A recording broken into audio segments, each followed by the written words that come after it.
Good morning everyone. आज हम लोग बात करेंगे हेरिडिटी चैप्टर के बारे में। इसका कोशिश करेंगे कि आज टोटल जो है इसको कंप्लीट कर दे, क्योंकि जैसा कि आप लोग को पता है कि आप लोग का एग्जामिनेशन जो है बहुत ही नज़दीक है। आपका एग्ज़ाम जो है वो 20 फरवरी को होना है, तो 20 फरवरी तक आप लोग को पूरा सिलेबस साइंस का कंप्लीट भी करना है। इसलिए हम कोशिश कर रहे हैं कि वन शॉट में इसका कंप्लीट काम पूरा किया जाए। साथ में इसमें जितना भी इम्पोर्टेंट क्वेश्चन है इससे रिलेटेड उसको भी कंप्लीट किया जाए। ठीक है, तो एक एक करके हम लोग देखेंगे इसमें कि कौन कौन सा क्वेश्चन आ सकता है, क्या इसमें से इम्पोर्टेंट है, उसके बारे में बात करेंगे हम लोग।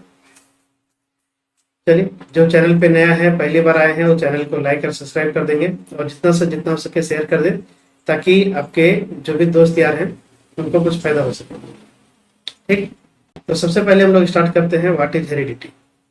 हेरिडिटी क्या है? तो जैसा सबको पता है कि हेरिडिटी का हिंदी में बोला जाता है अनुवांशिकता। अनुवांशिकता, ठीक है। तो यहाँ पे बात किया गया है कि हेरिडिटी क्या है। तो सबसे पहला इंपॉर्टेंट क्वेश्चन आपका यहीं से आता है।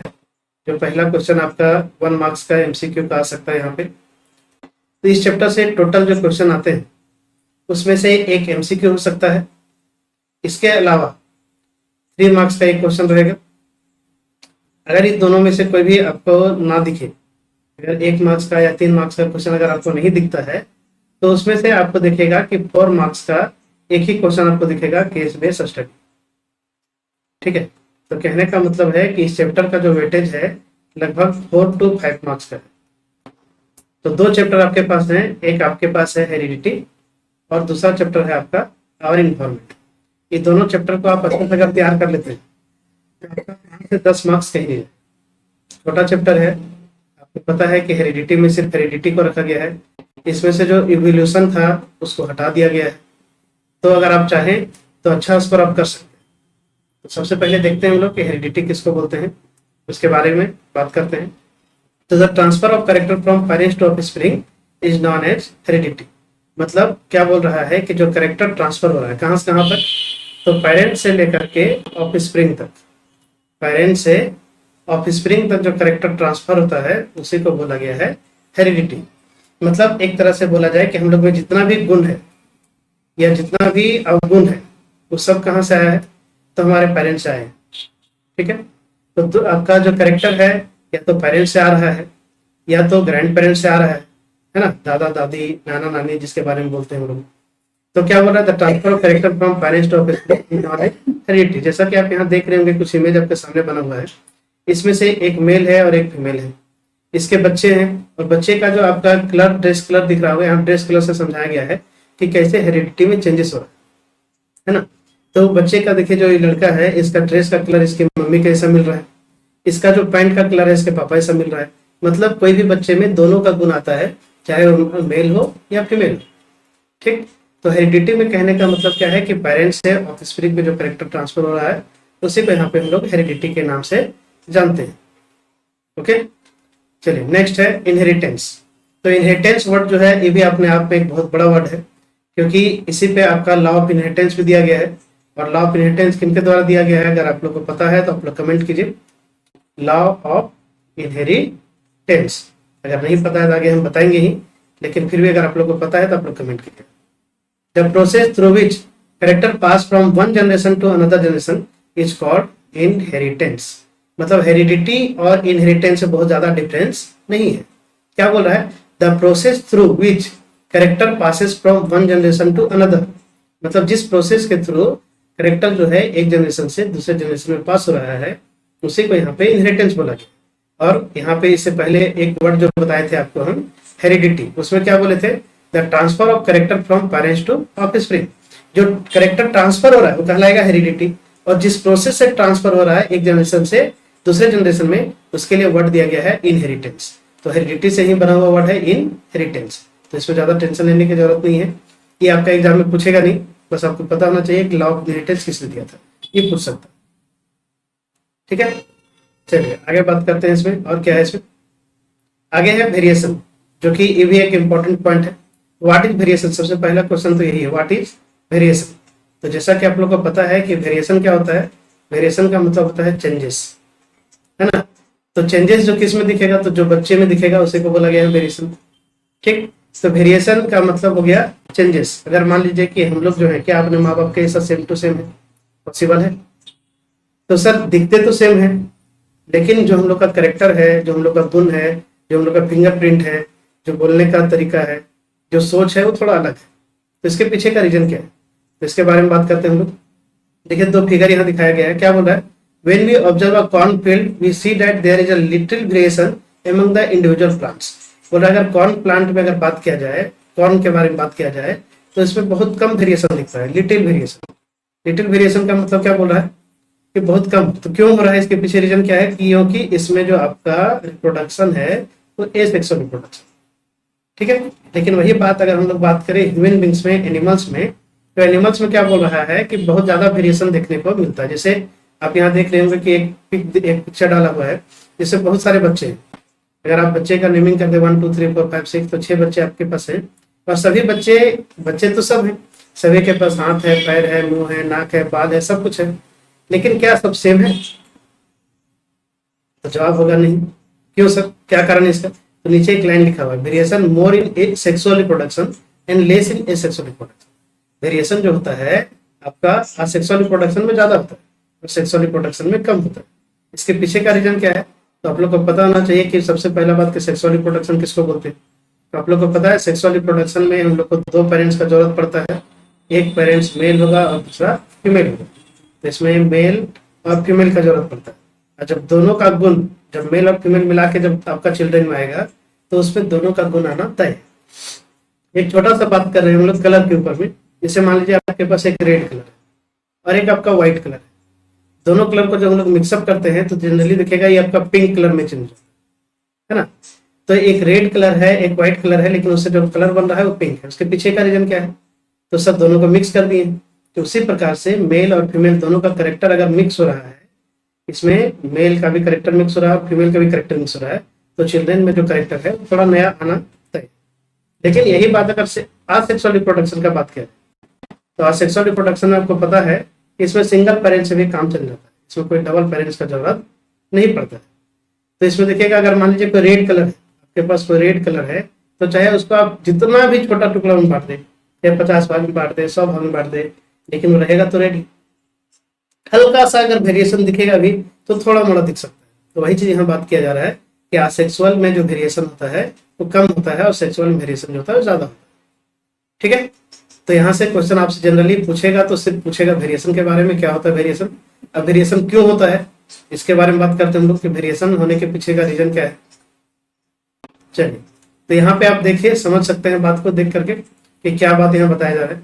तो सबसे पहले बोल रहा है rule of inheritance of character, मतलब जो करेक्टर आ रहा है, करेक्टर को दूसरा वर्ड में यहाँ पे बोला गया है ट्रेट, है ना।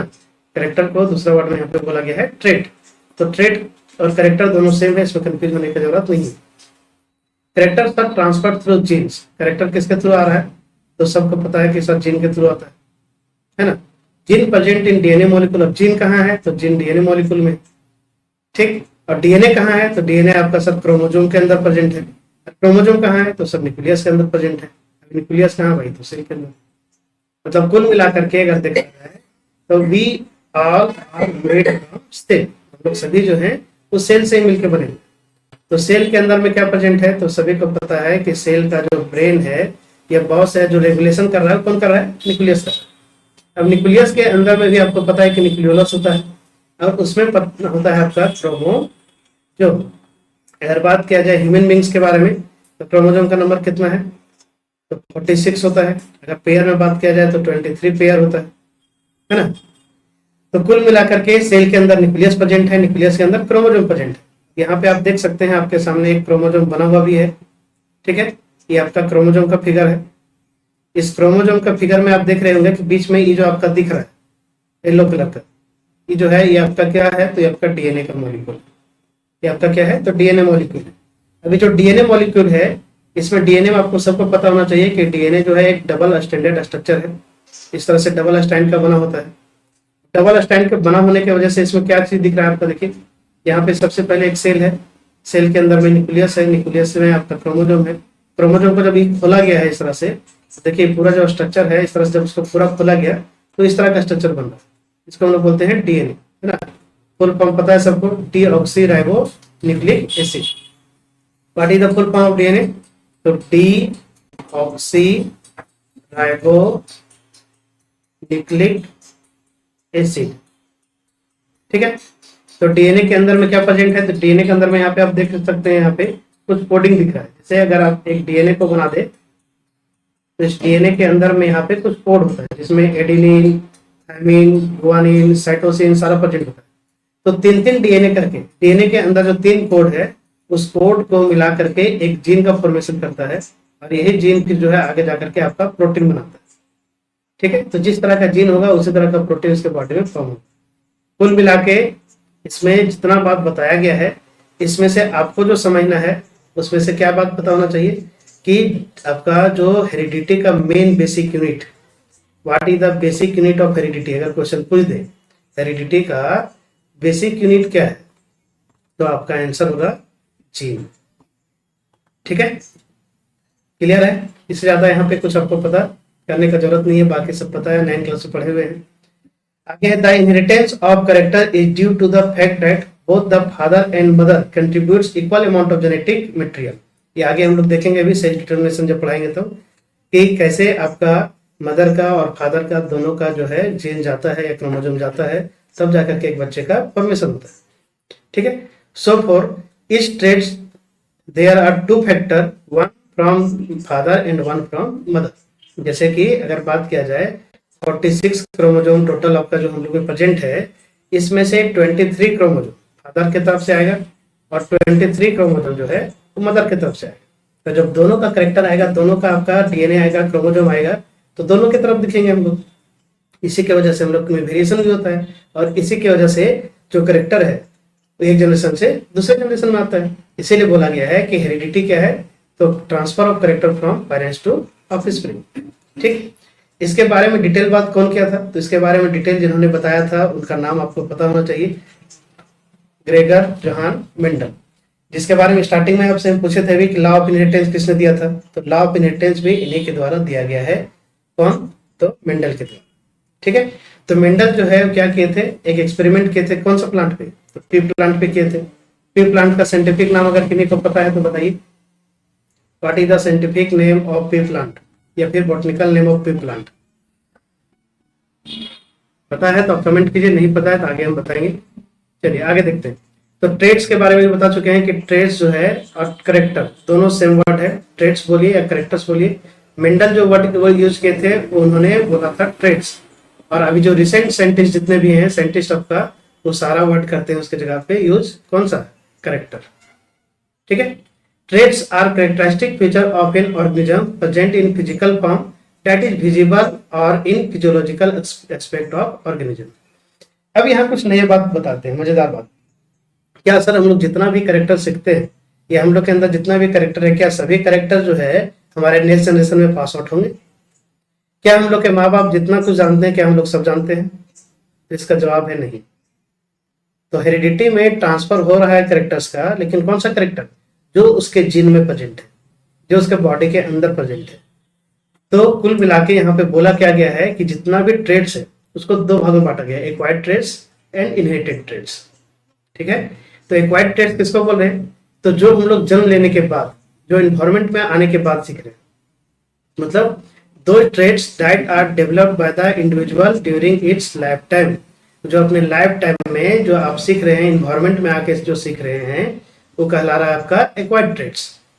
और वैसा करेक्टर जो हम लोग के बॉडी में पहले से सिंस बर्थ, मतलब बर्थ से पहले, मतलब माँ बाप से जो आया है, उसको बोला जाएगा इनहेरिटेड ट्रेड्स।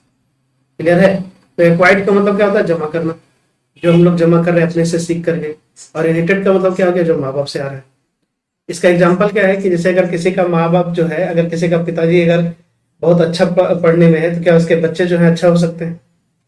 ये जरूरी नहीं है। अगर जब तक उसमें 8-10 जनरेशन नहीं पार होता है, जब तक उसके जीन में वो चीज नहीं आएगा, तब तक ये पॉसिबल नहीं है कि उसके बच्चे में गुण चला जाए, है ना।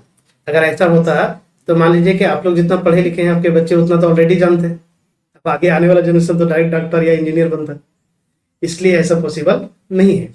दे are a result of changes in non reproductive issues. तो जो भी चेंजेस है एक्वायर्ड ट्रैक्टर में, वो नॉन आपका नॉन रिप्रोडक्टिव इशू मतलब ये आपका रिप्रोडक्शन से रिलेटेड नहीं है। लेकिन इनहेरिटेड में जो चेंजेस होगा वो डीएनए से रिलेटेड है, तो डीएनए में चेंज होगा तो सिंपल सी बात है वो डीएनए ट्रांसफर होगा नेक्स्ट जनरेशन में, तो उसमें भी दिखेगा। आगे एक्वायर्ड करेक्ट ट्रेट के बारे में क्या बोल रहा है, they can not be passed on the progeny, मतलब उसके आने वाले जो ऑफ स्प्रिंग है उसमें उसका करेक्टर जो है वो पास आउट नहीं होगा। Example pricked ear, large muscle size, इसका मतलब क्या बोल रहा है कि अगर मान लीजिए कि कोई जो लेडीज है वो देखेगा वो कान छेद है ना, तो सभी के माँ बाप कान के देखना बाली पहनते हैं, उसके दादा दादी पहनते थे, उसके आगे भी पहनते थे, लेकिन क्या बच्चा का कान छेदा हुआ निकलता है, ऐसा पॉसिबल है नहीं। तो एक साइंटिस्ट यहाँ पे, एक मॉर्गन नाम का, टीएस मॉर्गन करके एक साइंटिस्ट है जिन्होंने चूहा पे एक्सपेरिमेंट किया था, और चूहा का उन्होंने क्या किया कि लगभग 12 जनरेशन 11-12 जनरेशन तक उन्होंने इस पर एक्सपेरिमेंट किया कि जितने भी चूहे जो जन्म ले रहे थे उसका पूंछ काट दिया था और उससे फिर अगला जनरेशन प्रोड्यूस किया जाता था और उसका भी टेल को कट कर दिया था। लेकिन फाइनली कभी भी ऐसा नहीं हुआ कि सभी जनरेशन में, इतना जनरेशन में किसी में भी आपका बिना टेल का माउस प्रोड्यूस नहीं हुआ। दैट मीन्स एक्वायर्ड ट्रेट जो है एक जनरेशन से दूसरे जनरेशन में नहीं जाता है और इनहेरिटेड ट्रेट जो है वो जाता है। तो इतना बात हम क्यों बता रहे हैं, क्योंकि ये जो टॉपिक है आपके लिए इम्पोर्टेंट है।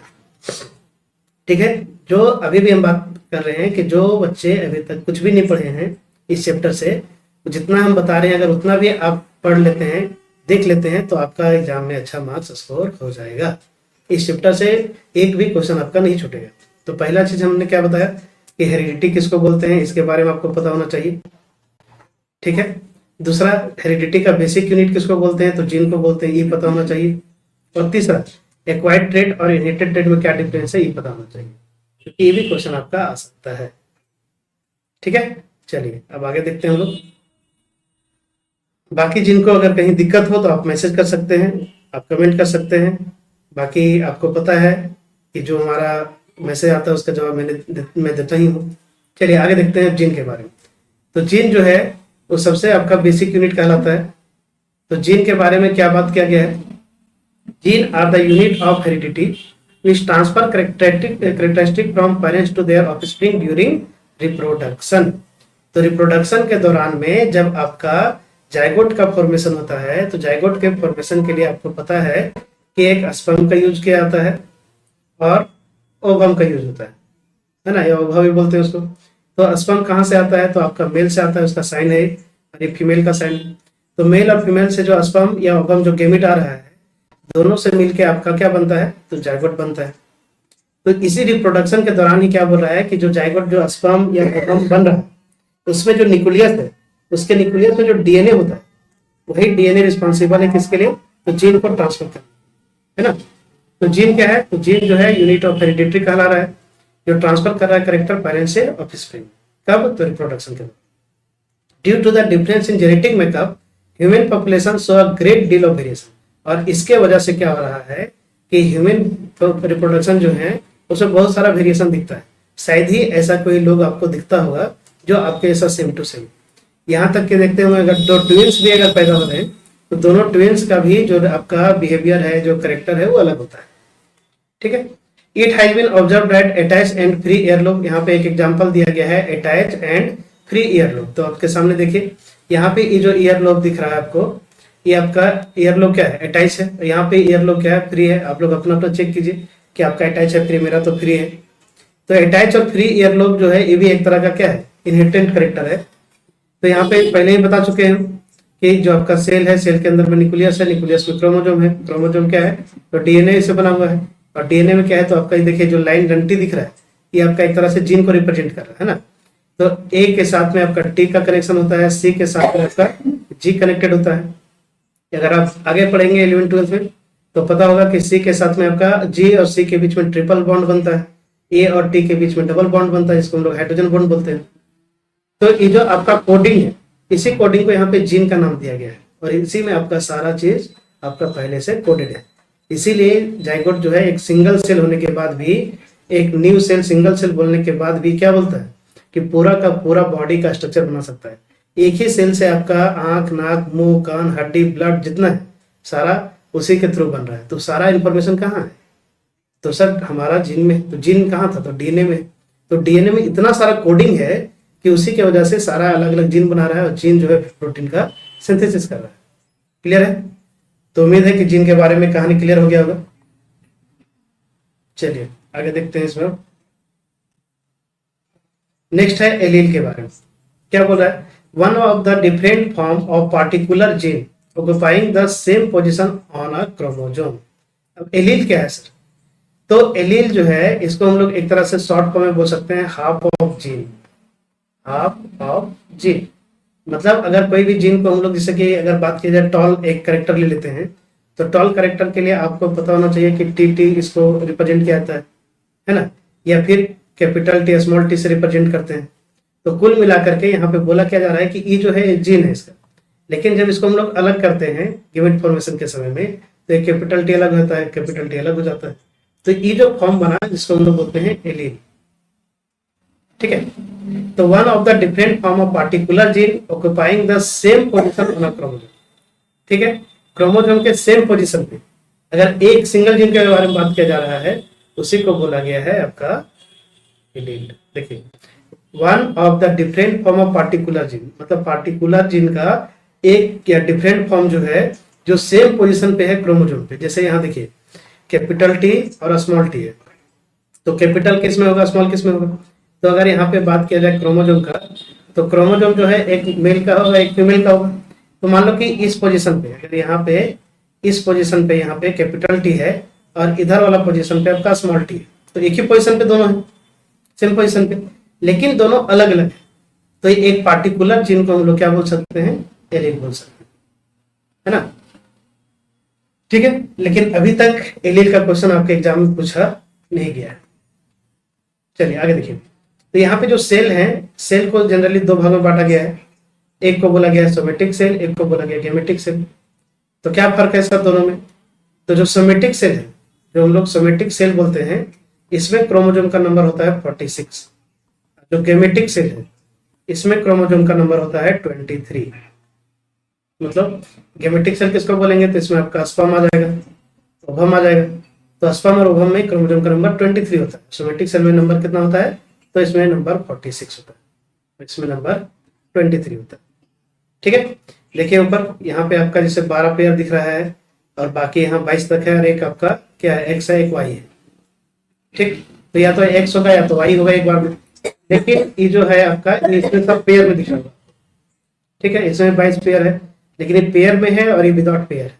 बस यही फर्क है इसमें सोमेटिक सेल में और गेमेटिक सेल में, जिसको हम लोग हैप्लॉइड और डिप्लॉइड के नाम से भी जानते हैं। चलिए आगे देखते हैं इसमें। तो इनको तो आप लोग सभी पहचानते होंगे, जो नहीं पहचानते होंगे पहचान लीजिए, बहुत बड़ा रोल है इनका। इनका नाम है फादर ऑफ जेनेटिक्स के नाम से इनको जानते हैं, या फिर इनको हम लोग मेंडल के नाम से भी जानते हैं, है ना? तो मेंडल क्या काम किए थे? तो मेंडल का जो एक्सपेरिमेंट था वो किसके ऊपर था? तो पी प्लांट के ऊपर था। कहीं कहीं आपका एग्जाम में गार्डन पी प्लांट भी लिखा हुआ मिलता है। ठीक है? साइंटिफिक नाम इसका हमने पूछा था, लेकिन आप लोग अगर बताएंगे तो ठीक है, जो नहीं बताए हैं देख लीजिए। पैसम, PISUM, पैसम स्टाइवम। ठीक है? लेकिन नेमिंग में एक बात ध्यान रखिएगा कि एक साइंटिफिक नेम है, बॉटनिकल नेम है, जिसमें से दो चीज ध्यान रखना होता है। एक जो होता है उसको जीनस बोला जाता है, दूसरा वर्ड को स्पीसीज बोला जाता है। तो पहला लेटर कैपिटल होगा, दूसरा लेटर स्मॉल। ठीक? हमेशा एक बात का ध्यान रखेंगे कि जो आपका पहला लेटर लिखेंगे वो कैपिटल से स्टार्ट करेंगे, दूसरा लेटर जो स्टार्ट करेंगे वो स्मॉल से स्टार्ट करेंगे। और हाथ से हैंड रिटन है तो उसमें हमेशा ध्यान रखेंगे कि नीचे अंडरलाइन होगा, लेकिन सेपरेट अंडरलाइन होगा, जैसे यहाँ तक में अलग, यहाँ तक में अलग।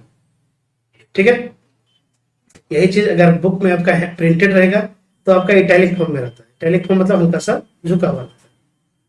ठीक? चलिए देखते हैं इनके बारे में। इनके बारे में आप लोग को पता होना चाहिए कि इनका जन्म कब हुआ था, है ना? ये कब तक जीवित रहे थे और इनका क्या था। तो इनका जो एक्सपेरिमेंट था वो 1856 में स्टार्ट हुआ था पी प्लांट के ऊपर, और लगभग 1863 7 ईयर्स तक चला था। और इनका जो पब्लिश था, जो आपका जो भी एक्सपेरिमेंट किए थे, वो 1865 में पब्लिश हुआ था। लेकिन उस समय लोग जो है इनको क्या बोले थे कि इनका जो एक्सपेरिमेंट है बकवास है, बेकार है, कोई भी इनको एक्सेप्ट नहीं किया।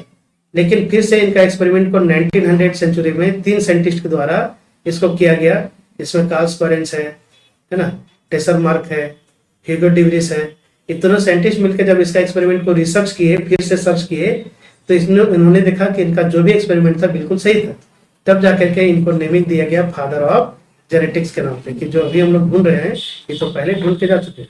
मतलब जिंदा में इनको कोई इनका काम का इनको फायदा नहीं मिला, ना ही इनको उसका कोई पहचान मिला, लेकिन बाद में इनको पता चला, यही बाद में इनको दिया गया फादर ऑफ जेनेटिक्स के नाम से। चलिए आगे देखते हैं। तो सबसे पहला क्वेश्चन, अब यहाँ पे ये भी क्वेश्चन आपसे एग्जाम में पूछा जाता है कि why Mendel choose pea plant. Mendel जो है पी प्लांट का चूज क्यों किए थे, क्या कारण था उसका कि पी प्लांट को ही चूज किए। तो सबसे पहला बात कि मेंडल जहाँ पे पढ़ाते थे वो एक टीचर थे मैथमेटिक्स और साइंस का, वो जहाँ पढ़ाते थे मॉन्टेसरी में, वहाँ पे एक गार्डन था, गार्डन में उनको पी प्लांट दिखा था, है ना। तो पी प्लांट पे उन्होंने अपना काम किया, देखा। तो study genetics Mendel chose to works with pea plant because they have easily identifiable traits.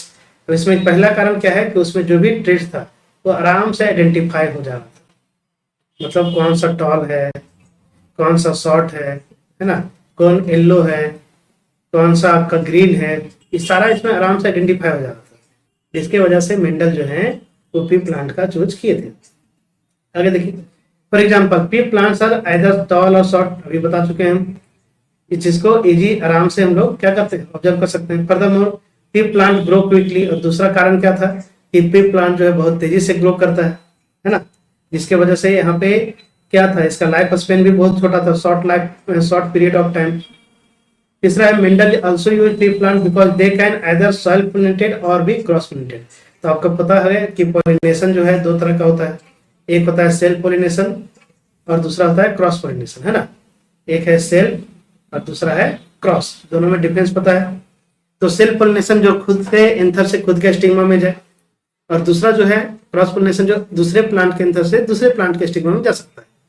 तो यहाँ पे क्रॉस पोलिनेशन करना भी आसान था, ताकि जो भी उनको एक्सपेरिमेंट करना है वो कर सके, इसलिए मेंडल जो है पी प्लांट का चूज किए थे। और भी कुछ रीजन है जिसको देखते हैं हम लोग। दूसरा है सेल्फ पोलिनेशन मीन्स, अभी बता चुके हैं, that one flower involve the flowers on pollen land on the female sex organ. मतलब उसका सेम प्लांट का जो पॉलन ग्रेन है उसी पे आपका लैंड कर सकता है। Mendel could move pollen between plants, he could carefully controls them। अब क्या बोल रहा है, क्रॉस पोलिनेशन के लिए एक प्लांट का जो भी था, मान लीजिए कि यहाँ पे कोई प्लांट है और दूसरा प्लांट यहाँ पे है, तो इसका जो पॉलन ग्रेन है उसको यहाँ पे आराम से ला करके वो डाल सकते थे, इसलिए मेंडल जो है पी प्लांट का चूज किए थे। तो अगर आपसे पूछा जाए कि मेंडल जो है पी प्लांट का चूज क्यों किया था, तो सबसे पहला कि जो भी चेंजेस था, आराम से इसका क्वेश्चन जो इजी लैंग्वेज में क्या हो सकता है, चेंजेस इजिली ऑब्जर्वेबल, जो भी चेंजेस था वो आराम से ऑब्जर्व हो सकता था। दूसरा short life time, life period उसका बोल सकते हैं, शॉर्ट लाइफ पीरियड, ठीक है। तीसरा क्या था, easy to cross pollination, easy to cross pollination मतलब क्रॉस पोलिनेशन करने में आसान होगा। चौथा क्या है कि मेंडल जो है उसमें जितना भी चेंजेस था उसको आराम से कर सकते थे, चेंजेस को आइडेंटिफाई कर सकते थे, आराम से मिल जा रहा था, उसका टाइम पीरियड कम था, तो जिसके वजह से उन्होंने जो भी चेंजेस था इसी सोच करके मेंडल जो है पी प्लांट को सिलेक्ट किए थे। तो अगर ये क्वेश्चन आपसे एग्जाम में दे देता है कि why Mendel choose pea plant, तो आपको जो ऑप्शन है इसका लिख देना 2-3 पॉइंट। क्लियर, चलिए नेक्स्ट। अब रहा बात कि मेंडल जो पी प्लांट पे एक्सपेरिमेंट कर रहे थे तो उन्होंने क्या देखा था। तो मेंडल जब एक्सपेरिमेंट कर रहे थे तो उन्होंने 7 कैरेक्टर को आइडेंटिफाई किया था, 7 कैरेक्टर को आइडेंटिफाई किया था। उसमें से पहला कैरेक्टर था फ्लावर कलर, ठीक है। तो फ्लावर का 2 कलर था, एक आपका पर्पल कलर का फ्लावर था, एक व्हाइट कलर का फ्लावर था। दूसरा है फ्लावर पोजीशन, जो एक्जाइल और टर्मिनल के नाम से जानते हैं। एक्जाइल और टर्मिनल क्या होता है कि अगर मान लीजिए कि यहाँ पे कोई प्लांट ऐसे बना हुआ है और इस प्लांट में जो फ्लावर है, तो फ्लावर अगर इसका इस जो लीफ का जो बेस है वहां से निकल करके इस तरह से अगर बन रहा है तो उसको देखिए यहाँ पे, जिसको बोला गया एक्जाइल। और टर्मिनल का मतलब क्या होता है, उसके लास्ट पार्ट पे बनता है। अगर कोई प्लांट है तो प्लांट के लास्ट पार्ट में से फ्लावर यहाँ पे इस तरह से बन रहा है तो उसको लोग बोलते हैं टर्मिनल, मतलब लास्ट में उसके टॉप पे, ठीक है। नेक्स्ट है सीड कलर। तो सीड में एक येलो कलर देखे थे, एक ग्रीन। सीड शेप राउंड और रिंकल। पोड शेप इनफ्लेटेड और कंस्ट्रिक्टेड। पोड कलर में ग्रीन और येलो। स्टेम लेंथ में टॉल और डॉट। तो आपको इसमें क्या याद रखना है, इस पॉइंट में, इस आपका इसमें से क्या याद रखना है कि प्लांट के द्वारा कितना कैरेक्टर का आइडेंटिफाई किया गया था, तो सबसे पहला जवाब होगा इसका 7 कैरेक्टर।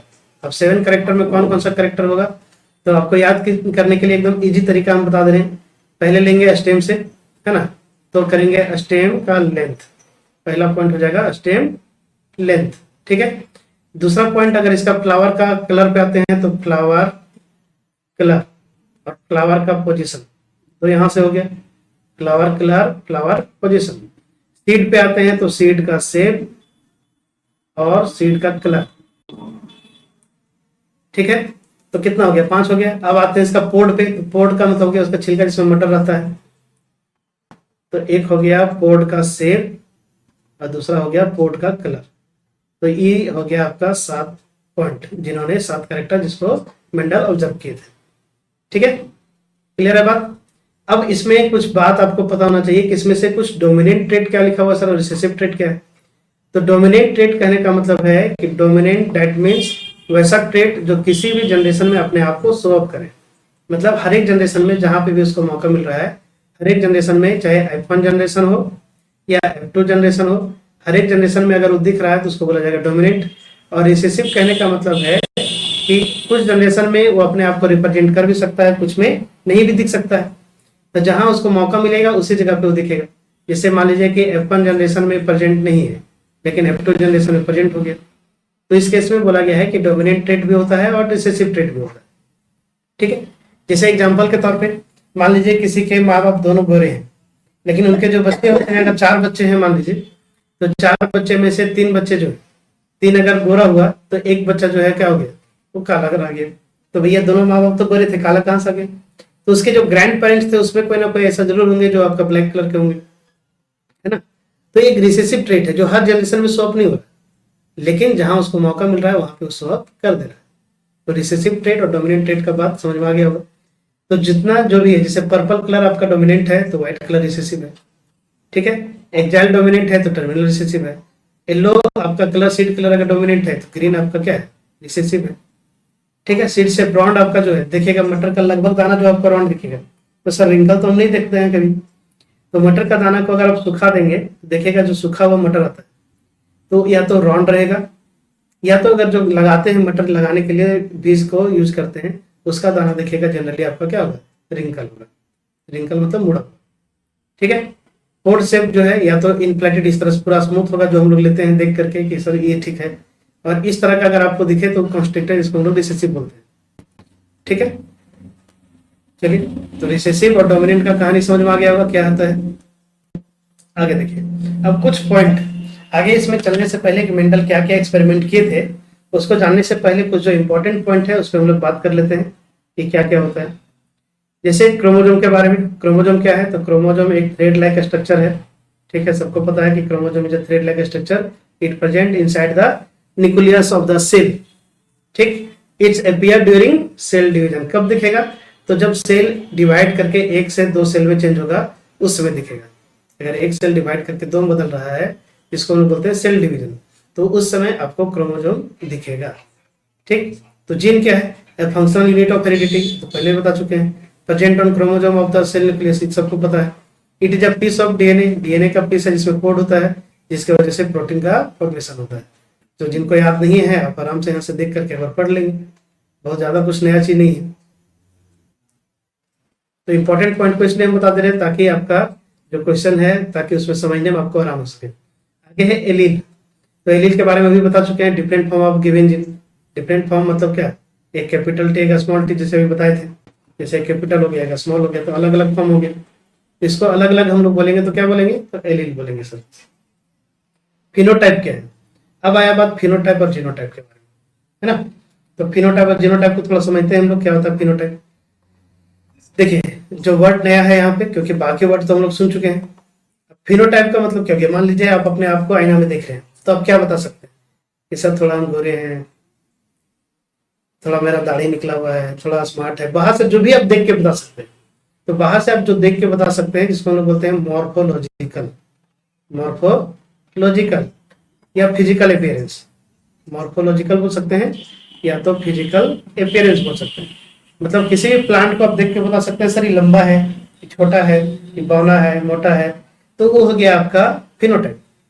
अब उसमें से जो उसका छुपा हुआ कैरेक्टर, मतलब आप जो है देखने में बहुत अच्छे हैं, शरीफ हैं, दिख रहे हैं कि बहुत अच्छा हम हैं, तेज हैं, ये हैं, लेकिन अंदर से क्या है वो तो कोई नहीं जानता है ना। तो उसके अंदर का जो जीन है जिसको हम लोग बोलते हैं जीनोटाइप। जैसे मान लीजिए एग्जाम्पल के तौर पे अगर कोई प्लांट टॉल है या शॉर्ट है, तो टॉल और शॉर्ट तो हम लोग को दिख गया बाहर से, तो बाहर से दिख गया तो इसको क्या बोल दिया, इसको बोल दिया फिनोटाइप, है ना। लेकिन टॉल के लिए जब जीन इसका निकाला गया तो देखा गया कि या तो कैपिटल टी है या तो कैपिटल टी स्मॉल टी, दोनों में उसको भी हो सकता है। शॉर्ट का देखा गया तो स्मॉल टी, मतलब ये जो जीन में उसका चेंजेस है जिसको बोलते हैं जीनोटाइप। क्लियर है। तो जो फिनोटाइप कहने का मतलब क्या है, जो फिजिकल अपीयरेंस है, और जीनोटाइप क्या है, जो जीन से दिख रहा है। उसका नाम में ही क्लियर लिखा हुआ है। आपका देखिए क्या लिखा है, it refers to observable physical appearance of given organism. Example जैसे tall plant, dwarf plant, round seed, wrinkle seed, है ना, ग्रीन सीड, येलो सीड, सब क्या है, फिनोटाइप हो जाएगा। अब जीनोटाइप में बात किया जाए तभी क्या बताएं कि जेनेटिक कोड जो होता है उसका, जैसे मान लीजिए कैपिटल टी ये आपका टॉलनेस के लिए है, स्मॉल टी आपका डार्कनेस के लिए है, कैपिटल टी स्मॉल टी लेकिन ये भी टॉलनेस के लिए है ना। तो इस कंडीशन को हम लोग बोलते हैं उसका यहाँ पे कहलाएगा जीनोटाइप। क्यों, क्योंकि चेंज कहाँ हो रहा है, तो उसका जीन में हो रहा है। कहाँ हो रहा है, जीन में हो रहा है। क्लियर है। चलिए, इसलिए जरूरी है क्योंकि आगे आपका आगे आएगा इसका रेशियो के बारे में, क्योंकि इंपॉर्टेंट पॉइंट है, इससे क्वेश्चन आगे अगर पूछा भी जाएगा। आगे है होमोजाइगस और हेटेरोजाइगस। तो होमोजाइगस का मतलब क्या होता है, होमो मीन्स एक वर्ड है होमो, होमो का मतलब होता है सेम, होमो मीन्स सेम, और एक वर्ड है हेट्रो, हेट्रो का मतलब होता है डिफरेंट। ठीक है। तो होमो मीन्स सेम और हेट्रो मतलब डिफरेंट। तो सेम का मतलब क्या है, अगर कोई उसका जेनेटिक मेकअप जो है या तो कैपिटल टी है या स्मॉल टी है, दोनों सेम है, इस कंडीशन में कहलाएगा होमोजाइगस। लेकिन हेटेरोजाइगस में क्या है कि एक अलग है और एक अलग है, तो ये कहलाएगा हेटेरोजाइगस, हेटेरोजाइगस। ठीक है। तो यहाँ पे इसका फिर सर जब दोनों सेम है तो नाम क्या क्यों अलग दिया गया है, देखो जैसे यहाँ पे जब दोनों सेम है तो दोनों का नाम में भी कुछ अलग होगा। जैसे स्टार्टिंग जो है जो दोनों डोमिनेंट है इसके लिए नाम दिया जाएगा होमोजाइगस डोमिनेंट, होमोजाइगस डोमिनेंट, और इसको बोलेंगे होमोजाइगस रिसेसिव। सर ये सब क्यों बता रहे, क्या मतलब है सबका, तो बात ऐसा है कि आगे जो क्वेश्चन आपसे पूछा जाएगा उसमें इसी तरह का क्वेश्चन आपका आएगा, होमोजाइगस डोमिनेंट लिखा रहेगा, होमोजाइगस रिसेसिव लिखा रहेगा, तो उसमें आप क्या करेंगे, पता होना चाहिए किसको बोलते हैं होमोजाइगस। देखिए कैपिटल भी ये होमोजाइगस हो गया डोमिनेंट, ये हो गया होमोजाइगस रिसेसिव, ये दोनों जो अलग अलग है तो इसको हेटेरोजाइगस बोलेंगे, डिफरेंट एलील। क्लियर। चलिए आगे देखते हैं। अब है F1 जनरेशन, F2 जनरेशन और F3 generation, sorry F1 F2, यहाँ पे जो दो ही जनरेशन के बारे में बात किया गया है। तो F1 जनरेशन का मतलब क्या है, generation produced as a result of cross fertilization. मतलब देखिए अगर मान लीजिए कि यहाँ पे पहला जनरेशन यहाँ पे दिखा रहा है सीड के लिए, है ना, पहला जनरेशन यहाँ पे सीड के लिए दिखा रहा है, इसमें क्या बोल रहा है, कैपिटल एस दिखाया डोमिनेंट के लिए, स्मॉल एस दिखाया रिसेसिव के लिए। तो इसका जो यहाँ पे एलील निकलेगा, जो गेमेट निकलेगा, दोनों का अलग अलग निकल गया। तो F1 जनरेशन जो पहला जो जनरेशन यहाँ बनेगा जिसका नाम दिया गया है F1 जनरेशन, ठीक है, या इसको बोलते हैं first filial generation, first filial generation. ठीक है। दूसरा है F2 जनरेशन। तो F1 जनरेशन में जो प्रोड्यूस हुआ, जो F1 जनरेशन में बना, अब वो दोनों को अगर हम क्रॉस कर दे, सेल्फ क्रॉस कर दे, तो सेल्फ क्रॉस कहने का मतलब क्या है कि जैसे मान लीजिए कि एक मटर का पौधा पहले हम लगाए, एक बड़ा है और एक छोटा है, ठीक है, तो हम क्या किए, वहां सेल्फ पोलिनेशन नहीं होने दिए, वहां पे उसका जो मेल पार्ट था उसको काट के हटा दिए और क्रॉस पोलिनेशन कर दिए। तो उस केस में जो भी प्लांट बनेगा, है ना, तो उसका जो सीड निकला, अब वो सीड को, दोनों का सीड को अगर हम लोग कर दिए, सेम सीड को डाल दिए, अब उसमें जो नया प्लांट निकला दोनों लंबा होगा, टॉल होगा, क्योंकि डोमिनेंट कैरेक्टर है टॉल। अब उसमें से दोनों को जब हम लोग फिर से अगर क्रॉस पोलिनेशन करवाते हैं तो देखेंगे कि कुछ टॉल भी निकलेगा, कुछ शॉर्ट भी निकलेगा। तो पहला जनरेशन कहलाएगा F1, दूसरा कहलाएगा F2। ठीक है। तो F2 जनरेशन में देखिएगा कि यहाँ पे एक लिए थे क्या हम लोग, एक लिए थे राउंड सीड, एक लिए थे रिंकल सीड, लेकिन उसका F1 जनरेशन में सारा राउंड निकला, है ना, मतलब F1 में डोमिनेंट कैरेक्टर ही दिखा। लेकिन F2 जनरेशन जैसे किए तो उसमें देख सकते हैं कि 1 2 3 जो है, 3 आपका क्या होगा, राउंड होगा, और 1 जो होगा वो आपका रिंकल होगा। ठीक, तो कहलाएगा F2 जनरेशन। नेक्स्ट आते हैं हैप्लॉइड और डिप्लॉइड। तो जिसमें क्रोमोसोम जो है हाफ नंबर में रहेगा, जैसे कि अगर 23 नंबर ऑफ क्रोमोसोम तो कहलाएगा हैप्लॉइड, और जिसमें 46 है 2 सेट में है तो कहलाएगा डिप्लॉइड। अब बताइए कि जो पी प्लांट मेंडल यूज किया था उसमें आपका पी प्लांट जो यूज किया गया मेंडल के द्वारा, उसमें क्रोमोसोम का नंबर कितना है पता है किसी को? तो क्रोमोसोम का नंबर है 7। कितना है? 7। ठीक है, चलिए आगे देखते हैं। Why did Mendel do, Mendel जो है क्यों किया इस तरह का काम? तो Mendel use a number of contrasting visible character of garden pea, round wrinkle seed, tall short plant, white violet flower and so on. मतलब पहले बता चुके हैं, सारा करेक्टर को ढूंढा था, है ना। तो उन्होंने देखिए आगे क्या उन्होंने किया है। तो सबसे पहला जो यहाँ पे दिया गया है जिसका नाम दिया गया मोनोहाइब्रिड क्रॉस। अब यहाँ से क्वेश्चन आपका एग्जाम में आना शुरू, ठीक है। तो पहला क्वेश्चन बनता है एग्जाम में कि what is the phenotypic ratio of monohybrid cross. ठीक, फिनोटाइपिक रेशियो क्या होगा, और दूसरा जीनोटाइपिक रेशियो क्या होगा। ठीक है, तो इसको समझने से पहले हम लोग को ये जानना होगा कि मोनोहाइब्रिड क्रॉस क्या है। ठीक है, मोनो का मतलब होता है सिंगल, मोनो का मतलब होता है सिंगल। ठीक, सिंगल मतलब वन। अगर एक करेक्टर को लेके चला जाए, कोई भी एक करेक्टर, सिंगल करेक्टर को अगर लेके चला गया है तो उसको हम लोग बोलेंगे मोनोहाइब्रिड क्रॉस। जिसे मेंडल 7 करेक्टर ढूंढा था, कौन कौन सा याद है? रिमाइंड करिए अपने आप में। तो 7 करेक्टर में से कोई भी एक करेक्टर, जैसे मान लीजिए हम ले लिए स्टेम लेंथ, कौन सा ले लिए? स्टेम का लेंथ, स्टेम लेंथ। तो स्टेम लेंथ हो गया उसका सिंगल करेक्टर। इसमें 2 था डोमिनेट और इसी से उसके बारे में बात नहीं कर रहे हैं अभी। तो एक करेक्टर को अगर लेके चला है तो उसको बोलेंगे मोनोहाइब्रिड क्रॉस। तो स्टेम लेंथ में सबको पता है सर, एक टॉल लिया था और एक डॉट लिया था, है ना। तो टॉल के लिए क्या दिखा रहे थे हम? Capital T capital T. Dot के लिए क्या दिखा रहे थे? Small T small T. ठीक है, दोनों का जब हम लोग क्रॉस करवाएंगे तो यहाँ पे एक कैपिटल बनेगा एक स्मॉल बनेगा F1 जनरेशन में, जिसमें से सारा का सारा क्या बनेगा? टॉल बनेगा। ठीक है, तो 100% यहाँ जितना भी बनेगा 100% जो है वो टॉल ही रहेगा। लेकिन इसी का अगर F2 बनाते हैं, F2 कहने का मतलब है जो इसका था TT इंटू TT, मतलब सेल्फ क्रॉस करवा रहे, तो इसमें से आप देखिएगा कि इसका सारा अलग अलग निकलेगा गिमिट। एक कैपिटल टी निकलेगा, एक स्मॉल टी निकलेगा, कैपिटल टी निकलेगा, स्मॉल टी निकलेगा। तो इसको आप सिंपली भी दिखा सकते हैं या फिर एक पुनेट स्क्वायर के फॉर्म में इसको यहाँ पे दिखा सकते हैं। ठीक है, इस तरह से एक स्क्वायर पुनेट स्क्वायर बना देंगे जिसमें से कैपिटल टी है, स्मॉल टी है, कैपिटल टी है, स्मॉल टी है। तो इसमें अगर आप लिखेंगे इसका सारा तो यहाँ पे क्या हो जाएगा? Capital T capital T, capital T small T, capital T small T, small T small T. ठीक है, तो इसमें से हम लोग को पता है कि सर कैपिटल टी और कैपिटल टी स्मॉल टी किसके लिए था? तो टॉल के लिए था। और स्मॉल टी किसके लिए था?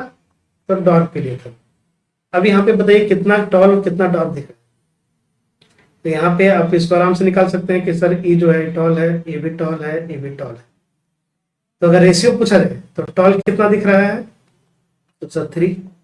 अगर डॉट कितना दिख रहा है? तो सर 1, है ना। तो रेशियो में कितना हो जाएगा? ये 75% हो जाएगा और ये 25% हो जाएगा।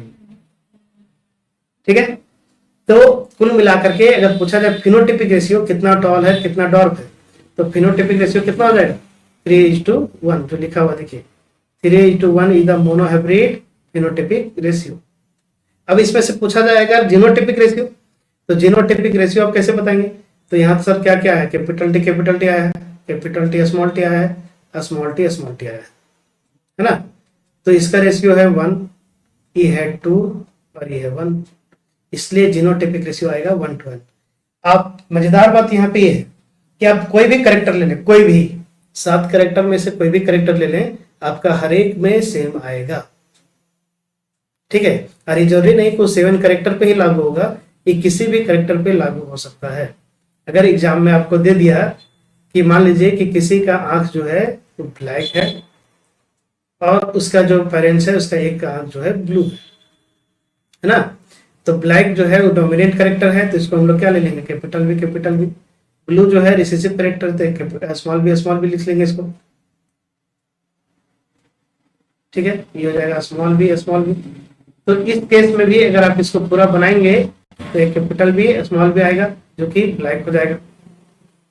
फिर इसका अगर हम लोग सेल्फ क्रॉस कराते हैं कैपिटल बी स्मॉल बी और कैपिटल बी स्मॉल बी का, तो इस कंडीशन में भी आपका क्या बनेगा, तो एक बनेगा कैपिटल बी एक बनेगा कैपिटल बी स्मॉल बी, एक बनेगा कैपिटल बी स्मॉल बी और एक बनेगा स्मॉल बी।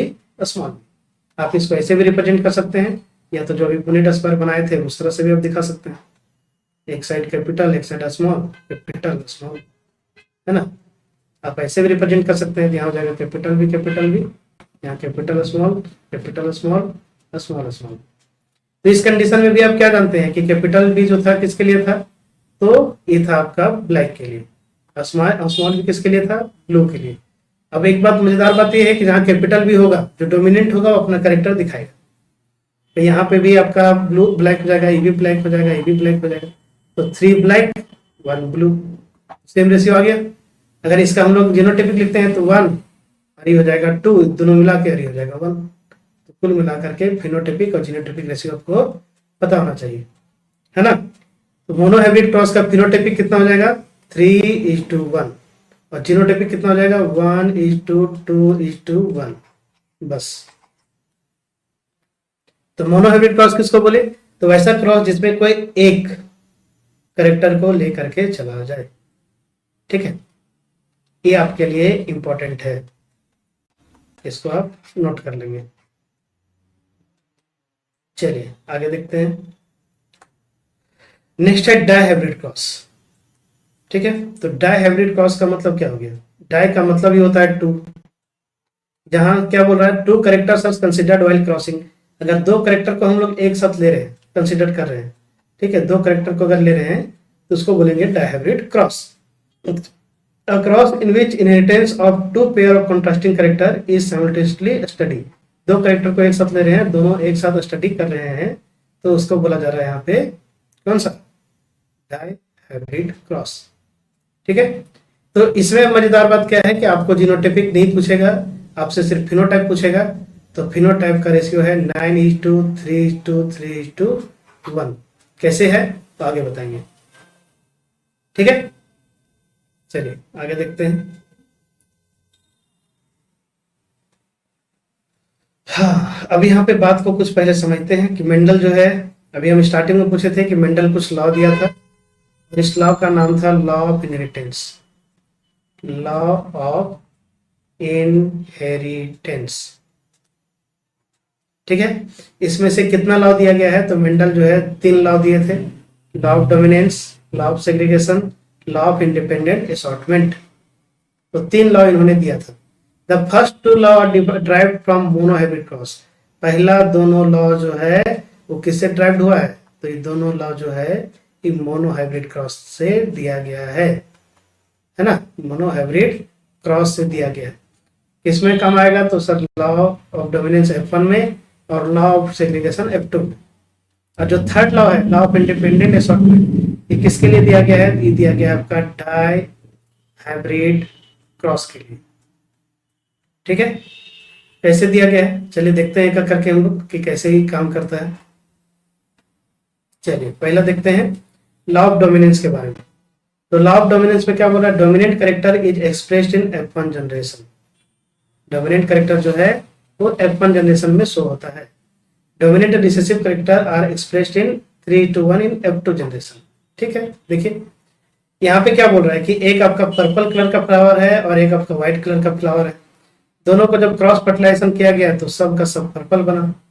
तो F1 जनरेशन में ऑल जितना भी है क्या बोले थे 100% जो है सेम कलर का बनेगा। कैसा कलर का बना, पर्पल, और पर्पल मेरा कैसा था, डोमिनेंट था। क्या था, डोमिनेंट था, इसलिए इस लॉ का नाम दिया गया है लॉ ऑफ डोमिनेंस। तो पूछा जाए कहाँ काम करता है, तो F1 generation of monohybrid cross, monohybrid hybrid cross.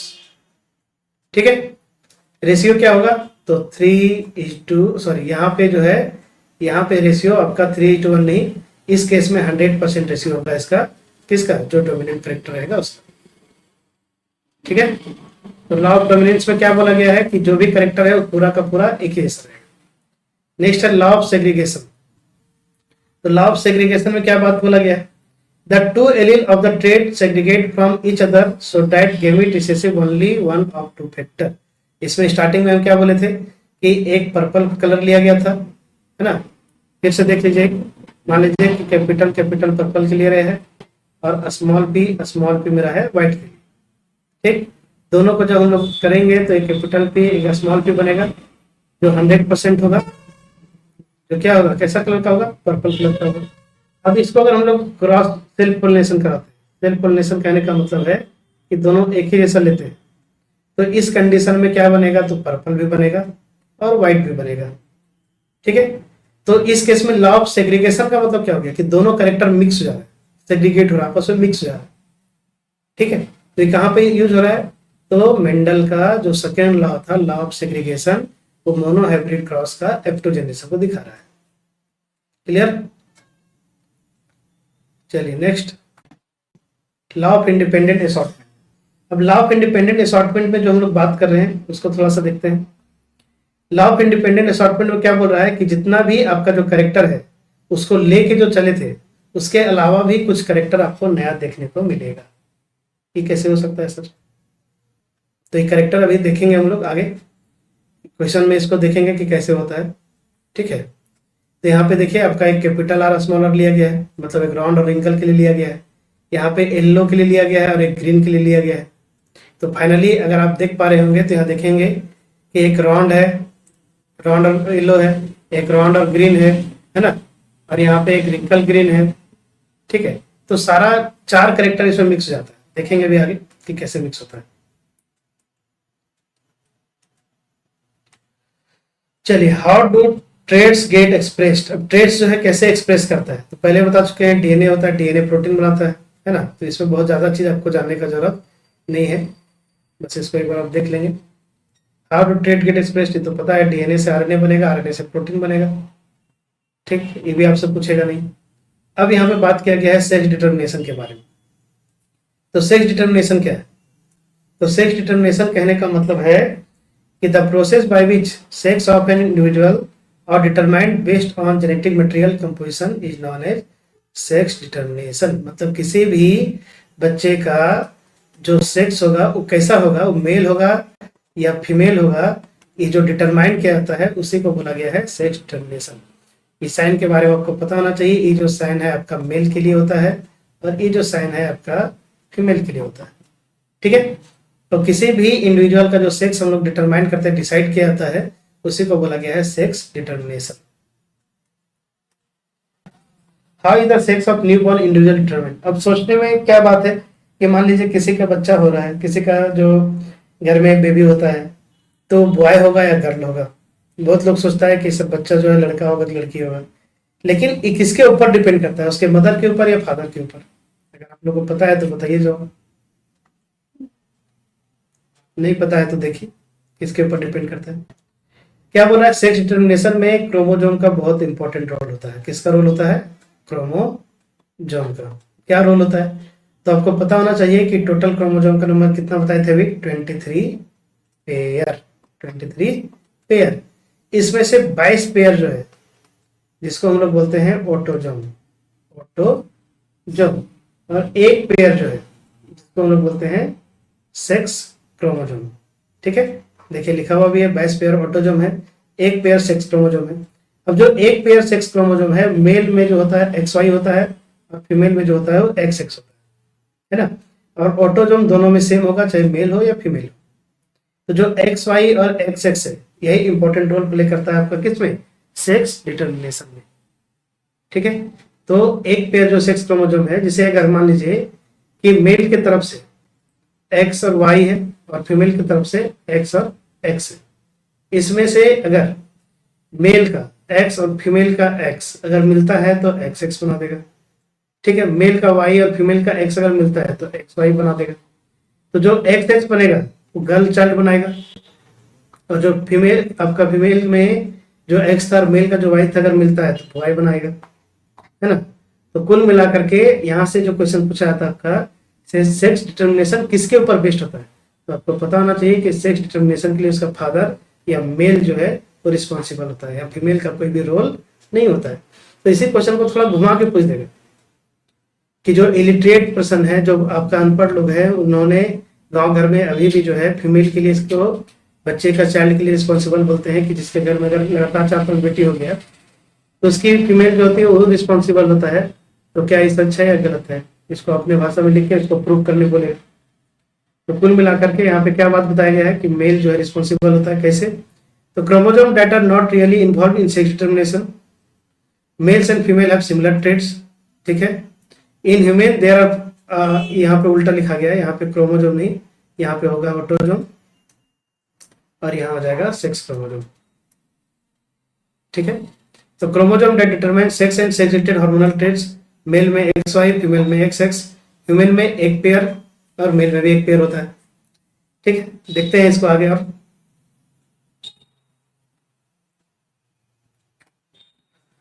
देखिए यहाँ से आपको ज्यादा अच्छा क्लियरेंस समझ में आ जाएगा कि क्या हम बोलना चाह रहे हैं। जैसे यहाँ पे मेल है, मान लीजिए मेल में जो आपका क्या बोले थे 22 पेयर ऑटोजोम होगा, तो इसमें भी 22 पेयर ऑटोजोम होगा, तो दोनों में तो सेम है, इसमें कोई ज्यादा दिक्कत है नहीं। अब मेन जो एक पेयर है सेक्स क्रोमोसोम, जो मेल में XY है और फीमेल में XX है, तो इसमें से जो आपका गेमिट बनेगा, जो स्पर्म बनेगा, अब डिपेंड करता है कि उस स्पर्म में कितना कितना क्रोमोसोम जाता है। तो सबको पता होना चाहिए कि आपका क्रोमोसोम का नंबर टोटल कितना है 46, मतलब 22 पेयर ऑटोसोम और X पेयर सेक्स क्रोमोसोम। अब इसमें से जो गेमिट बनेगा, अगर मान लीजिए कि 22 ऑटोसोम आ गया और एक X आ गया, और दूसरा 22 ऑटोसोम आ गया और एक Y आ गया, ये दो गेमिट बनने का पॉसिबिलिटी है। मान लीजिए इस स्पर्म में इस वाला गेमिट है और इस स्पर्म में ये वाला गेमिट है, लेकिन इसका जो ओवम बनेगा इसमें भी 22 पेयर है ऑटोसोम प्लस XX है, लेकिन इससे जो ऑटोसोम बनेगा उसमें जो बनेगा गेमिट उसमें 22 पेयर ऑटोसोम और X दूसरा भी बनेगा, तो 22 ऑटोसोम और X, तो इसमें कोई चेंजेस है नहीं। अब इसका मान लीजिए कि X वाला स्पर्म अगर ओवम के साथ फर्टिलाइज करता है तो क्या बना देगा XX बना देगा, जो कि आपका क्या बनाएगा फीमेल चाइल्ड बनाएगा। और अगर Y वाला अगर स्पर्म फर्टिलाइज करता है X के साथ या एक के साथ तो क्या बना देगा Y बना देगा, गर्ल्स आपका बेबी बॉय बना देगा, है ना।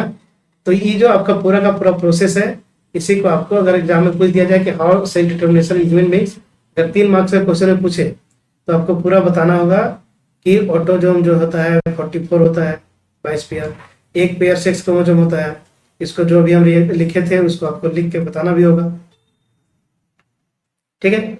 तो ये क्वेश्चन भी आपके लिए इंपॉर्टेंट है 3 मार्क्स में, है ना। तो सेक्स डिटर्मिनेशन इंपॉर्टेंट क्वेश्चन है। चलिए आगे देखते हैं कुछ। अब यहाँ पे एक और इंपॉर्टेंट क्वेश्चन में आ गया, मजेदार क्वेश्चन थोड़ा। देखिए इस क्वेश्चन में क्या बोल रहा है कि इन्वायरमेंटल डिटर्मिनेशन ऑफ सेक्स, मतलब सेक्स जो डिटरमाइन हो रहा है उसमें इन्वायरमेंट का भी रोल कुछ होता है। इन्वायरमेंट का भी रोल होता है क्या सर? तो बात ऐसा है कि इन्वायरमेंट भी अपना रोल प्ले करता है in case of some animals, है ना। ह्यूमन बींग्स में नहीं बात किया जा रहा है, कुछ अदर एनिमल्स में, जैसे यहाँ पे आप देख सकते हैं कि मरीन मॉलस्क का जो दिया गया है ना। तो मरीन मॉलस्क का मतलब जो आपका समुद्र में रहने वाला मॉलस्क का है। उसके अलावा मरीन वार्म जो है it develop into female if growing alone. क्या बोल रहा है कि अगर इन्वायरमेंट में ये लोग अकेले डेवलप कर रहा है, अकेले बन रहा है, उसका एग से अकेले वो डेवलप कर रहा है तो मेल में बनेगा, सॉरी फीमेल बनेगा। लेकिन अगर ग्रुप में डेवलप कर रहा है तो मेल बनेगा, एक नया चीज है। तो इन्वायरमेंट के ऊपर डिपेंड कर रहा है ना। अगर एलोन डेवलप कर रहा है अकेले तो फीमेल, और अगर ग्रुप में डेवलप कर रहा है तो मेल। अब कुछ टर्टल के बारे में, टर्टल मतलब जानते ही होंगे कछुआ, ये जो भी नाम दिया गया है इसका साइंटिफिक नाम है ना, जैसे क्रेसिमा पिक्टा। इसमें क्या बोल रहा है कि टेम्परेचर के ऊपर डिपेंड कर रहा है। तो अगर टेम्परेचर 33 डिग्री सेल्सियस से ज्यादा है तो फीमेल बनाएगा, और उससे कम है तो मेल बनाएगा, है ना। 33 डिग्री सेल्सियस या उससे अगर टेम्परेचर ज्यादा है तो फीमेल और उससे कम है तो मेल। तो एग्जाम में यहाँ से क्वेश्चन पूछता है कि इन्वायरमेंट जो है उसे डिटर्मिनेशन के लिए कैसे रोल प्ले करता है, एग्जाम्पल देके समझाइए। तो उस समय आपको बताना होगा कि some animals sex determination of some animals are depending on the environment. For example, marine mollusk and marine worm are dependent on their environment. For इसमें बताएंगे आप कि अगर if they are grow alone, so it changes into female, and they are grow with huddle or in group, they are changes into male. But in case of turtle, it's depending upon the temperature. If they are grow in 33 degrees Celsius or above 33 degrees Celsius, so it's change into female. And if temperature is lowest than 33 degrees Celsius, so it changes into male. Okay. Next example इसमें है in lizard, if it's develop into high incubation temperature it changes into male, and if develop into lowest temperature it changes into female. Okay, तो यहाँ पे ये तो हो गया develop temperature के आधार पे। अब एक और मजेदार बात क्या है इसमें कि स्नेल्स का नाम सुने होंगे, जिसको घोंघा भी बोलते हैं। इसका स्ट्रक्चर जो कुछ इस तरह का घुमा रहता है, इस तरह का स्ट्रक्चर निकला रहता है इस तरह से। तो जो स्नेल्स है इसमें क्या बोल रहा है कि आपका स्ट्रक्चर जो है मेल में है ना, अंग स्टेट में, जब वो आपका यंग रहता है, जवान रहता है, तो उस समय वो मेल रहता है। और जैसे जैसे उसका टाइम बढ़ते जाता है, टाइम पीरियड के आधार पे, जैसे जैसे बुढ़ा होता है, ओल्ड होता है, ये चेंज हो जाता है फीमेल। है ना मजेदार बात, ये स्टार्टिंग में क्या था, मेल था, ठीक है, जैसे ही अंग था, जवान था, और जैसे ही धीरे धीरे उसका एज चेंज हुआ तो फीमेल में चेंज आएगा, उसको बॉडी के अंदर खुद ब खुद उसमें चेंजेस आ जाते हैं। तो कुछ एग्जांपल यहाँ पे है जो इन्वायरमेंट के ऊपर डिपेंड कर रहा है। फिर से सुन लीजिए, मेरीन मॉलस्क और मेरीन वर्म अगर अकेले डेवलप करेगा तो फीमेल, ग्रुप में डेवलप करेगा तो मेल। उसके बाद टर्टल जो है 33 डिग्री सेल्सियस से ज्यादा में डेवलप करेगा तो फीमेल, उससे कम में डेवलप करेगा तो मेल। लिजार्ड जो है ज्यादा टेम्परेचर में डेवलप करेगा तो मेल, और कम टेम्परेचर में डेवलप करेगा तो फीमेल। ठीक है, उल्टा है टर्टल का। और स्नेल जो है उसमें क्या बोला जा रहा है कि अंग स्टेट में जो है वो मेल में रहता है, और जैसे ही उसका ओल्ड एज में आता है तो फीमेल में चेंज जाता है। तो ये सारे एग्जांपल्स हैं जो आपको पता होना चाहिए। एक क्वेश्चन भी आपसे पूछा जा सकता है कि इन्वायरमेंटल फैक्टर कैसे रिस्पॉन्सिबल होता है। ठीक है, तो जितना बात बताएं उतना आपको याद रखना है, इतना याद रखने का जरूरत नहीं है। चलिए, अब यहाँ पे कुछ क्वेश्चन आता है, उसको पहले आप बात करते हैं। ठीक है, तो सबसे पहला बात जो बोला गया है, यहाँ पे क्वेश्चन पूछा जा रहा है कि व्हाट इज डायहाइब्रिड रेशियो। यहाँ पे डायहाइब्रिड रेशियो जो है वो क्या होता है।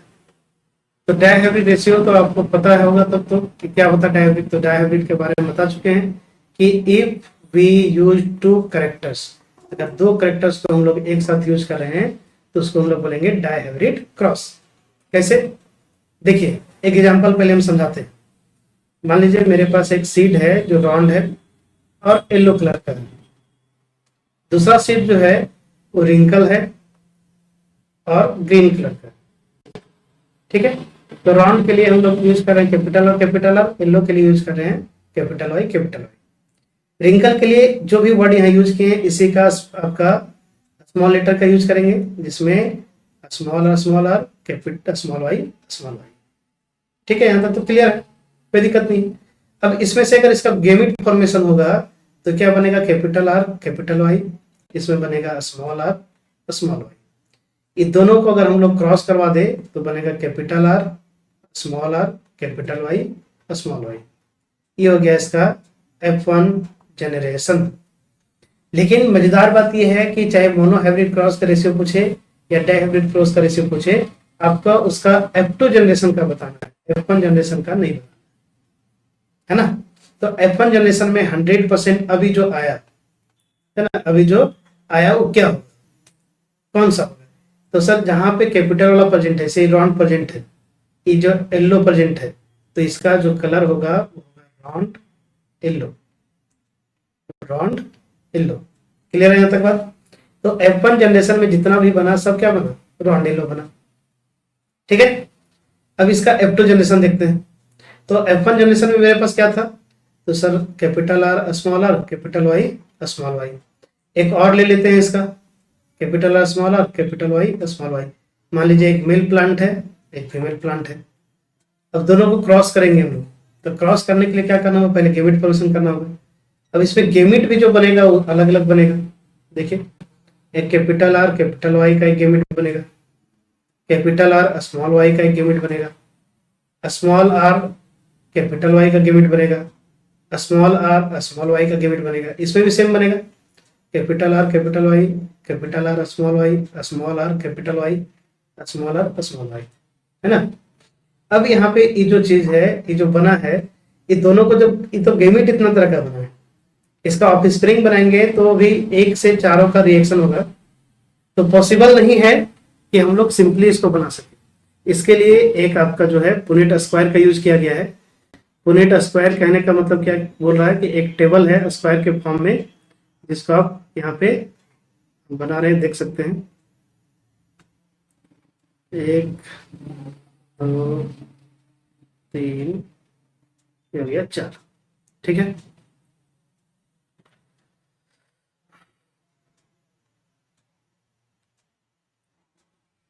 चलिए देखिए, तो यहाँ पे जो है एक साइड मेल को लिखेंगे, एक साइड फीमेल का गेमिट लिखेंगे, है ना। तो इसमें हम लिखते हैं पहले स्टार्टिंग वाला जो ऊपर वाला था, capital R capital Y, capital R small Y, small R capital Y, small R small Y. Same चीज इधर भी लिखाएगा,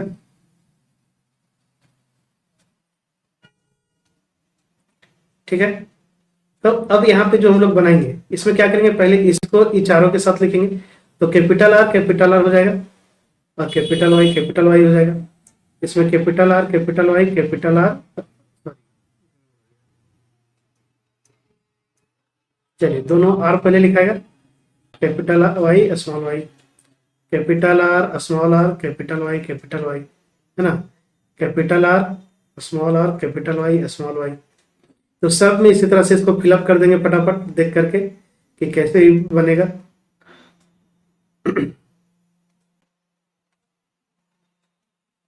हम कर दे रहे हैं जल्दी जल्दी, ताकि आपको ज़्यादा टाइम वेस्ट करने की जरूरत ना पड़े, आप लोग खुद से कर लीजिएगा कि कैसे किया जा रहा है।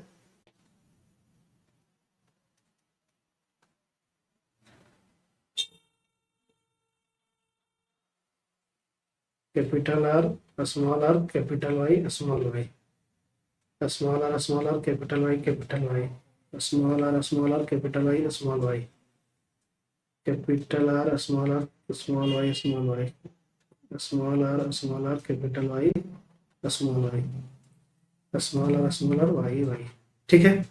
अब इस पे हम लोग इसका नेमिंग करते हैं। तो नेमिंग कैसे करेंगे सर? तो नेमिंग के लिए देखिए, तो हम यहाँ पे एक चीज पहले स्टार्टिंग में बताए थे कि आर जो है वो राउंड के लिए है, ये बात क्लियर होना चाहिए। वाई जो है वो येलो के लिए है, स्मॉल आर जो है वो रिंकल के लिए है, स्मॉल वाई जो है वो ग्रीन के लिए है, ठीक है। तो ये चारों आपके पास यहाँ जहां दिखेगा, तो जो जहां दिखेगा उसका वहां पे गुण देंगे। जैसे यहाँ कैपिटल आर स्मॉल आर दिख रहा है ना, कैपिटल आर और कैपिटल वाई दोनों दिख रहा है, मतलब ये राउंड रिंकल होगा, ठीक है। राउंड और क्या होगा, येलो होगा। इसमें क्या होगा, ये भी राउंड येलो होगा, ये भी राउंड येलो होगा, यहाँ भी राउंड येलो होगा, ये भी राउंड येलो है, और यहाँ भी राउंड येलो है, यहाँ भी राउंड येलो है, राउंड येलो, ठीक है। तो ये सारा आपका जितना भी दिख रहा था सब राउंड येलो था। क्यों? क्योंकि कैपिटल आर और स्मॉल आर कैपिटल वाई दोनों दिख रहा है, कैपिटल आर कैपिटल वाई सब में आप देख सकते हैं। अब बाकी जो दूसरा बचा, ठीक है, तो इसमें अगर बात किया जाए तो इसमें आप देखेंगे कैपिटल आर तो है लेकिन कैपिटल वाई नहीं है, स्मॉल वाई है। तो स्मॉल वाई किसके लिए था? ग्रीन के लिए। मतलब राउंड तो है लेकिन राउंड के साथ में ग्रीन होगा। ये भी राउंड तो है लेकिन ग्रीन होगा, है ना। ये भी राउंड तो है लेकिन ग्रीन होगा। इसमें देखिएगा कैपिटल आर है ही नहीं, मतलब रिंकल है, येलो तो है लेकिन रिंकल है, wrinkle yellow, wrinkle yellow, wrinkle yellow. अब ये जो होगा वो क्या होगा? राउंड येलो होगा, सॉरी रिंकल ग्रीन होगा, रिंकल ग्रीन। तो अब यहाँ पे दिमाग आप लगा सकते हैं कि क्या क्या आपके पास आया। तो पहला आया राउंड येलो, दूसरा आया आपके पास राउंड येलो आ गया सब में, ये हो गया आपका राउंड ग्रीन, राउंड ग्रीन। तीसरा हो गया आपका रिंकल येलो, और चौथा हो गया रिंकल ग्रीन। सबका नंबर काउंट कर दीजिए कितना है। तो इसमें एक सीधा सा तरीका हम बता दे रहे हैं काउंट करने का। देखिए इधर से 4 और इधर से 3, 7 और यहाँ से इसको ऐसे मिला देंगे तो टोटल 9 है, ये आपका होगा राउंड येलो। बाकी 1, 2 और 1 यहाँ 3 हो जाएगा आपका रिंकल ग्रीन, और बाकी ये 3 जो है ये हो जाएगा आपका रिंकल येलो। अब ये जो है ये हो जाएगा रिंकल ग्रीन। तो रेशियो आप यहाँ से देख सकते हैं क्या हो रहा है, 9:3:3:1।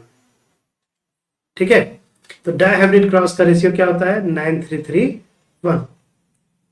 अगर सर हम लोग को इतना पता नहीं है तब नहीं पता है तो उसके लिए एक छोटा सा तरीका बता दे रहे हैं, शॉर्ट तरीका। मोनोहाइब्रिड क्रॉस का रेशियो पता है फिनोटाइपिक का 3:1 होता है। यस सर, तो इसी को 2 बार लिख दो तो सर, तो 3 को 3 से करेंगे तो 9, 3 को 1 से करेंगे तो 1, 1 को 3 से करेंगे तो सॉरी 3 को 3 से करेंगे 3, 3 को 1 से करेंगे तो 3 और 1 को 1 से करेंगे तो 1। तो यहाँ पे भी रेशियो सेम आ रहा है 9:3:3:1, है ना। इसका जीनोटाइपिक रेशियो अगर लिखेंगे तो बहुत लंबा हो जाएगा, इसलिए एग्जाम में जीनोटाइपिक पूछता नहीं है। लेकिन फिर भी आपको रेशियो अगर जानना है तो इसका भी आप ऐसे निकाल सकते हैं, जैसे मोनोहाइब्रिड का जीनोटाइपिक क्या था 1:1, तो इसको 2 बार लिख दीजिए 1:1 1:1। तो 1 से पहले तीनों को करेंगे, है ना, तो क्या आएगा 1 आएगा, 2 आएगा, 1 आएगा। फिर 2 से करेंगे तो क्या होगा 2 4 2, फिर 1 से करेंगे तो सेम रिपीट होगा 1 2 1। तो ये हो गया इसका जीनोटाइपिक रेशियो, जीनोटाइपिक रेशियो। ठीक है, तो यहां तक क्लियर है, ज्यादा इसमें दिमाग लगाना नहीं है। पहला क्वेश्चन जो है इसका आंसर क्या हो जाना चाहिए फिर, तो इसका आंसर श्योर हो गया कि आपका 9:3:3:1 होगा, है ना। चलिए नेक्स्ट क्वेश्चन देखते हैं इसमें क्या हो सकता है। If a round green seed P plant RRYY is crossed with a wrinkle yellow seeded plant RRYY, the second produced in F1 generation, तो इसमें F1 जनरेशन में क्या प्रोड्यूस होगा। जैसे यहाँ पे बोल रहा है कि एक ग्रीन सीड पी प्लांट है, जैसे देखिए यहाँ पे एक लिया है कैपिटल R स्मॉल y, इसको रिएक्ट करवाया है स्मॉल r कैपिटल Y। तो इसमें जो सीड प्रोड्यूस होगा F1 जनरेशन में क्या होगा, तो जैसे अभी स्टार्टिंग में बता चुके हैं, मजेदार बात यह है कि जो रहेगा वही होगा, कभी चेंज नहीं होगा। राउंड येलो है तो राउंड येलो ही रहेगा। कैसे देख लीजिए, इसका हम लोग गेबिट बनाएंगे तो क्या बनेगा कैपिटल R स्मॉल y, इसमें बनाएंगे तो स्मॉल r कैपिटल Y, दोनों को करेंगे तो capital R small r capital Y small y। तो क्या हो गया, राउंड हो गया, येलो हो गया, तो ये कहलाएगा राउंड येलो। ठीक है, तो क्वेश्चन कुछ भी घुमा के दे दे, ज्यादा टेंशन लेने का जरूरत नहीं है, आंसर सीधा सीधा है। इजी है, खाली क्वेश्चन को पढ़ना है, समझना और बनाना है। यहाँ पे F1 जनरेशन का बात क्या है तो F1 में ये रोक दिए, इसको आगे जाने का कोई मतलब नहीं है। चलिए, what is the difference between allele and geed, ये तो आपको पता है, आंसर भी यहाँ पे सामने दिया हुआ है। ठीक, आराम से इसको देख के कर लीजिएगा। नेक्स्ट है what is the difference between inherited and acquired traits, inherited traits और एक्वायर्ड ट्रेड में क्या डिफरेंस है ये भी हम बता चुके हैं। आगे how do Mendel experiment show that traits may be dominant और रिसेसिव। अभी एक क्वेश्चन जो है आपका, ये क्वेश्चन आपका बुक में दिया हुआ भी है एनसीईआरटी में। मेंडल जो है एक्सपेरिमेंट में कैसे बताया था कि कौन डोमिनेंट है और कौन रिसेसिव है।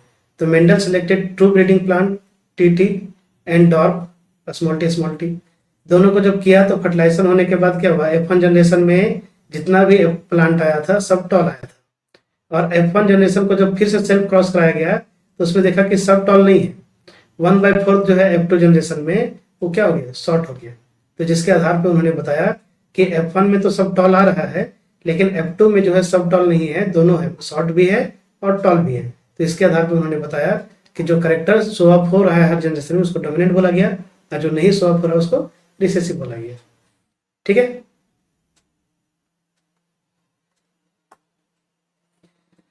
चलिए अगला क्वेश्चन है blue colour flower plant denoted by capital B is cross breed with a white colour flower plant denoted by small b। State the colour of flower you expect in F1 generation. चल ये तो आराम से बना सकते हैं, तो ये तो आराम से हलवा जैसा बना सकते हैं, कोई दिक्कत नहीं है इसमें। कैसे सर? तो क्या बोल रहा है कि आपका कैपिटल बी जो है जिसको डिनोट किया गया है कौन सा कलर से, तो ब्लू कलर से, ठीक है। स्मॉल बी इसको व्हाइट कलर से। तो बताइए F1 जनरेशन में क्या बनेगा, तो sir capital B small B बनेगा जो कि ब्लू होगा लॉ ऑफ डोमिनेंस के आधार पे, तो इसका आंसर हो गया blue. Must what must be percentage of white flower plant in F2 generation if the flower of F1 plant or self pollinated। तो F2 जनरेशन का बात किया है ना। तो F2 जनरेशन में आपको पता है कि सब 3:1 का रेशियो है, 3 जो है वो आपका ब्लू होगा और 1 जो है ये व्हाइट होगा क्योंकि रिसेसिव है। बस जो याद है आपको उसी के आधार पे चलना है। तो इसका परसेंटेज है 75 और इसका परसेंटेज है 25। तो क्वेश्चन आपका क्या पूछा, what must be percentage of white flower, तो व्हाइट फ्लावर का परसेंटेज कितना हो जाएगा, 25%। आगे, state the expected ratio of genotype BB and small capital B small B in F2 generation. तो एक्सपेक्टेड रेशियो पूछ रहा है कैपिटल बी और कैपिटल बी स्मॉल बी का, ठीक है। तो यहाँ पे अब आपके पास दो ऑप्शन है, इसको आप करके दिखा दीजिए। तो पहले क्या करेंगे, कैपिटल बी लेंगे, स्मॉल बी लेंगे, दोनों को करेंगे तो कैपिटल बी स्मॉल बी आएगा। फिर इसका F2 जनरेशन दिखा देंगे यहाँ पे, कैपिटल बी स्मॉल बी, इसको लिख देंगे F1। अब इसको क्रॉस कराएंगे तो क्या बनेगा, कैपिटल बी स्मॉल बी। क्या पूछा है, एक्सपेक्टेड रेशियो। देखो तो ये 1 है, ये 2 है और ये 1 है ना। मतलब ये 25%, ये 50% और ये 25%। क्लियर? तो एक्सपेक्टेड रेशियो क्या होगा, तो सर यहाँ पे इसका रेशियो जो है 50% है, मतलब 2 है, 50% लिख सकते हैं, ठीक। तो क्वेश्चन इजी है समझने पे, नहीं समझ में आया तो सब टफ हो जाएगा। क्या है क्वेश्चन आगे देखिए, in snails individuals can begin life as a male depending on the environment condition they can become female as the grow, this is because. क्या होगा आंसर बताइए। Male snail have dominant genetic makeup, female snail have dominant genetic makeup, expression of sex chromosome can change in snail life time, not genetic. तो क्या हो जाएगा, life time के आधार पर बताए थे कि चेंज करेगा, सिंपल सी बात है, ठीक है। चलिए, in a family of 4 individuals the father possesses long years and the mother possesses short years। अब आया क्वेश्चन आपके लाइक, क्या बोल रहा है कि फैमिली में फादर जो है उसमें लॉन्ग ईयर है फादर का और मदर का जो है शॉर्ट ईयर है। If the parents had pure dominant and recessive traits respectively then calculate the ratio of genetic makeup of F2 generation. देखो फादर का जो है वो क्या बोल रहा है, लॉन्ग ईयर्स है और मदर्स का जो है वो शॉर्ट ईयर है, ठीक है। मान लेते हैं इसको कैपिटल एल स्मॉल क्यों मान लिया सर, क्योंकि बोल रहा है प्योर डोमिनेंट और प्योर रिसेसिव है, ठीक। तो इसका रेशियो निकालने के लिए बोला है F2 जनरेशन में। F2 में सीधा सीधी बात है, आपको फॉर्मूला पता है तो आराम से बता सकते हैं सर, 3:1, तो 3 हो जाएगा लॉन्ग और 1 हो जाएगा आपका शॉर्ट, ठीक। विद सुटेबल क्रॉस, अब सुटेबल क्रॉस भी बोल दिया है, तो सुटेबल क्रॉस बोल दिया है तो आपको क्रॉस करके दिखाना होगा। मान लीजिए यहाँ लिख देंगे कि लॉन्ग ईयर्स, इधर लिखेंगे शॉर्ट ईयर्स, इसको स्मॉलर से दिखा देंगे। अब इसका हम लोग क्या करेंगे, ये हो गया हमारा जो पेरेंट्स का टाइप था, इसका बनाएंगे पहले हम लोग gamete, capital L small L अलग अलग कर देंगे इसको। उसके बाद यहाँ पे करेंगे क्रॉस में क्या करेंगे, इसका कैपिटल एल से इसको दिखाएंगे, इसका इसके साथ दिखाएंगे, ठीक है, इसका इसके साथ दिखाएंगे, इसका इसके साथ दिखाएंगे, मतलब कुल मिलाकर के सब आ रहा है एक जैसा। तो इसमें कैसा हो जाएगा, लॉन्ग ईयर। अब यहाँ पे लेंगे इसका, ये हो गया कौन सा, F1 जनरेशन। अब इसका दिखाएंगे हम लोग F2 जनरेशन। तो F2 जनरेशन में क्या करेंगे, कैपिटल एल स्मॉल एल है ना। सेम काम यहाँ पे भी होगा, एल बाहर निकाल देंगे, इसका भी एल बाहर निकाल देंगे। इसके बाद इसको करके दिखा देंगे, कैपिटल स्मॉल लिख देंगे। 3 जो है ये टॉल है, सॉरी टॉल नहीं, ये हो जाएगा लॉन्ग और ये हो जाएगा short year, long year short year. ऐसे बता देंगे 3:1 3 जो लॉन्ग ईयर है, 1 जो है शॉर्ट ईयर। ठीक है। If father had short year and the mother had long year, explain what effect it will be have on the ratio genetic makeup after generation. तो बोल रहा है फादर के पास अगर शॉर्ट ईयर है और मदर के पास अगर लॉन्ग ईयर है तो आफ्टर जनरेशन में क्या होगा। तो कुल मिलाकर के चाहे फादर के पास शॉर्ट हो चाहे मदर के पास शॉर्ट हो, उससे कोई मतलब नहीं है, आफ्टर जनरेशन में कोई चेंज नहीं होगा। तो लिख देंगे no change in after generation because both are pure dominant और प्योर रिसेसिव। क्लियर।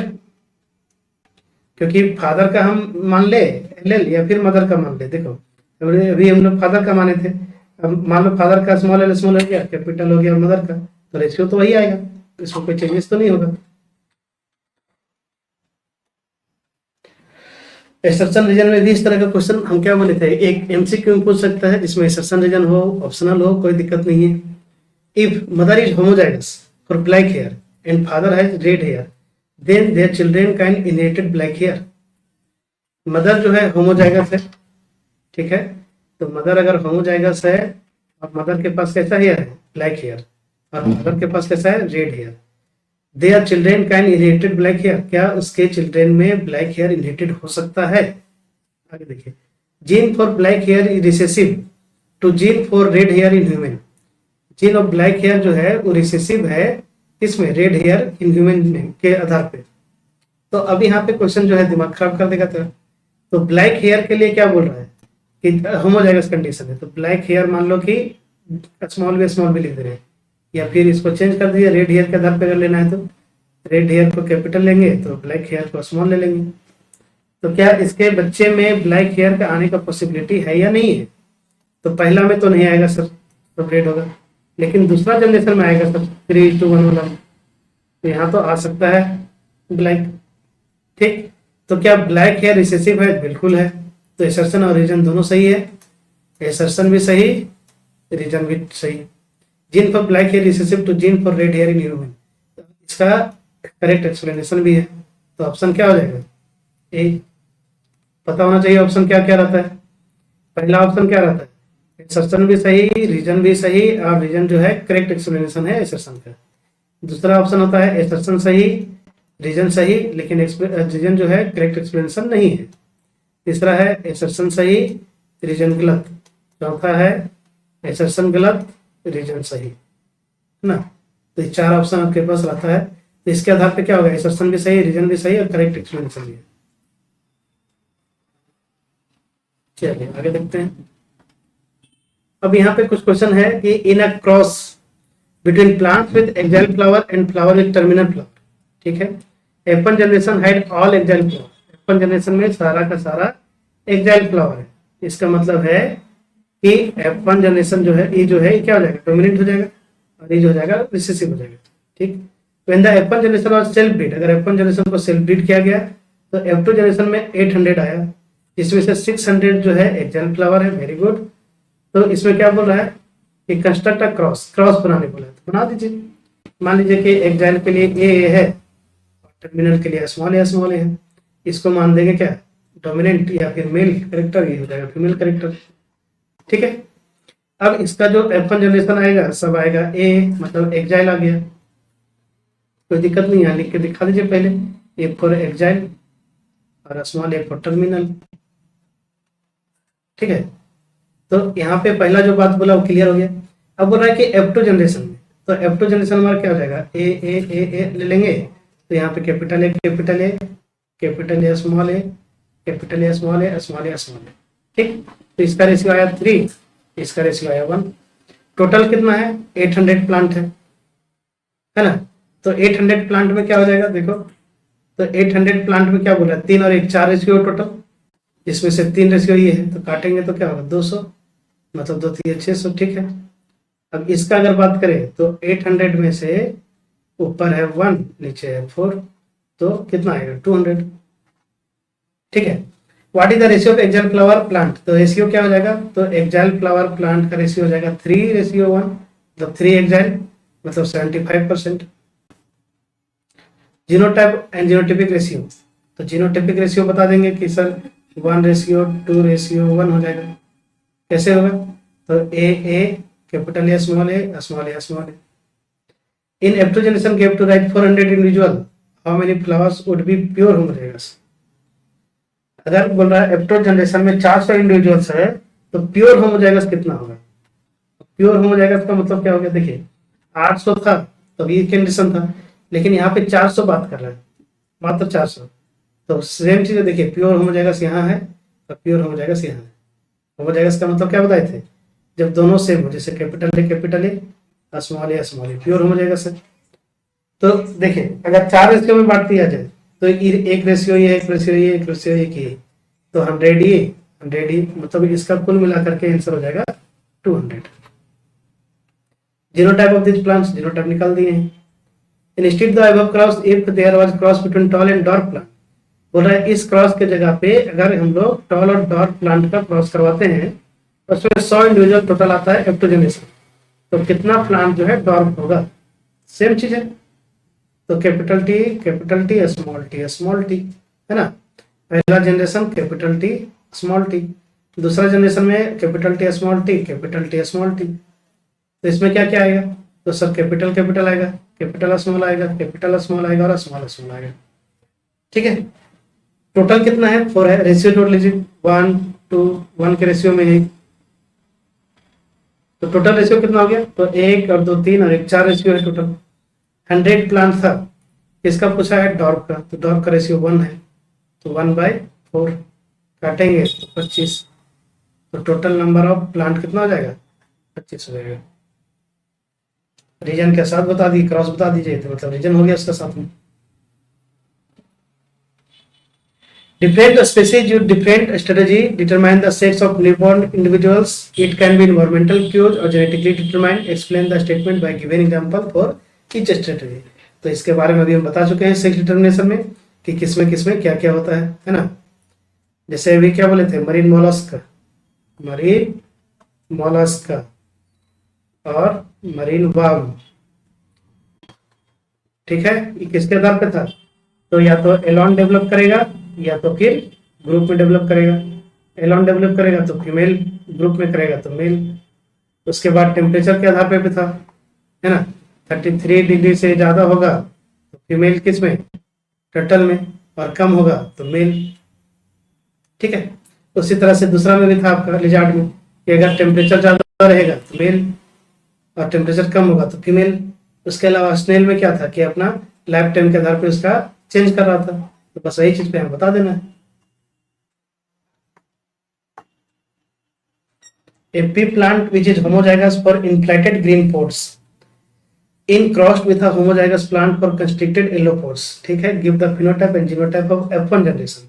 सेम चीज है, F1 जनरेशन में क्या बनेगा, देखो GGII, ये हो गया इनफ्लेटेड और ग्रीन के लिए, तो स्मॉल जी आई। तो सबको पता है कि इसका जो गिमिट निकलेगा capital G capital I, small I, दोनों को मिला देंगे तो कैपिटल कैपिटल आई।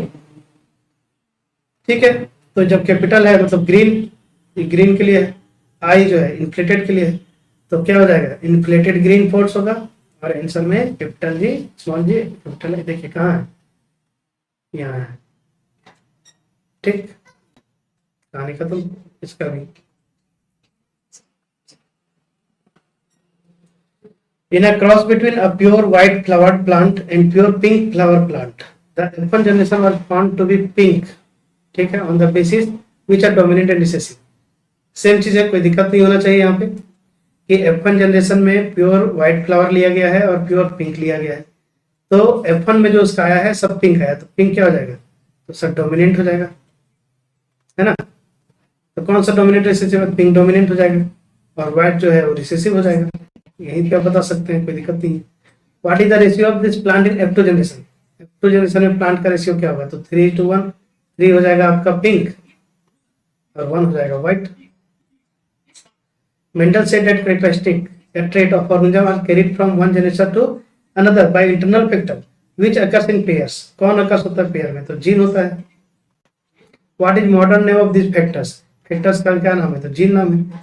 देखिए याद रखिएगा कि मेंडल वहां पे जो आपका ट्रेट वर्ड यूज किया था उसके लिए यहाँ पे बोला गया है करेक्टर, और जो वहां पे फैक्टर वर्ड यूज किया था उसके लिए यहाँ पे बोला गया है जीन। और ये वर्ड जो है जोहानसन के द्वारा 1902 में दिया गया है। ठीक है। In if a pea plant with round seed is crossed with a pea plant with wrinkle seed, then what percentage of F1 and F2 generation? P plant में क्या बोल रहा है, राउंड सीड है, उसको किया गया रिंकल सीड से, तो परसेंटेज F1 और F2 जनरेशन में क्या होगा? ठीक है, respectively will bear wrinkle seed. Wrinkle seed अगर बियर है तो देखिए, तो F1 जनरेशन में अगर राउंड और रिंकल लिया गया है तो राउंड यहाँ पे बनाएंगे तो क्या बनेगा, सब राउंड ही बनेगा। तो F1 जनरेशन में रिंकल सीड तो होने से रहा, ठीक है, क्योंकि यहाँ पे सब क्या बनेगा, राउंड, तो यहाँ पे 0% हो जाएगा रिंकल। और F2 में 3:1 है तो 25% हो जाएगा, तो 0% और 25% आंसर हो जाएगा। ठीक, नेक्स्ट क्वेश्चन है, the genotype of round seeded tomato plant is denoted as RR and that of wrinkle seed tomato plant as RR। ठीक, when these two are crossed, अगर दोनों को क्रॉस किया जाए, what colour of seed would be expected? तो पहला generation में क्या आएगा, जो डोमिनेंट होगा, तो डोमिनेंट कौन बता रहा है, राउंड सीड और रिंकल, तो राउंड था डोमिनेंट, तो यहाँ पे हो जाएगा give the percentage of round seed plant F2 generation, 75%। कैसे, तो 3:1, 3 हो जाएगा राउंड तो 75%, 1 हो जाएगा 25%, इसका जवाब हो जाएगा ही। ठीक है, चलिए आगे। Sahil performed an experiment to study the inheritance pattern of gene. He crossed tall pea plant with short pea plant and obtained all tall plants in F1 generation. ठीक, सेम चीज है। What will be the set of genes present in F1 generation? तो कौन सा gene का set present होगा? देखिए, तो कैपिटल टी था टॉल के लिए, स्मॉल टी था डॉग के लिए, तो यहाँ पे जो आएगा कैपिटल टी स्मॉल टी आएगा। तो पहला क्वेश्चन का जवाब क्या हो जाएगा, capital T small T. Give reason why only tall plants are observe in F1।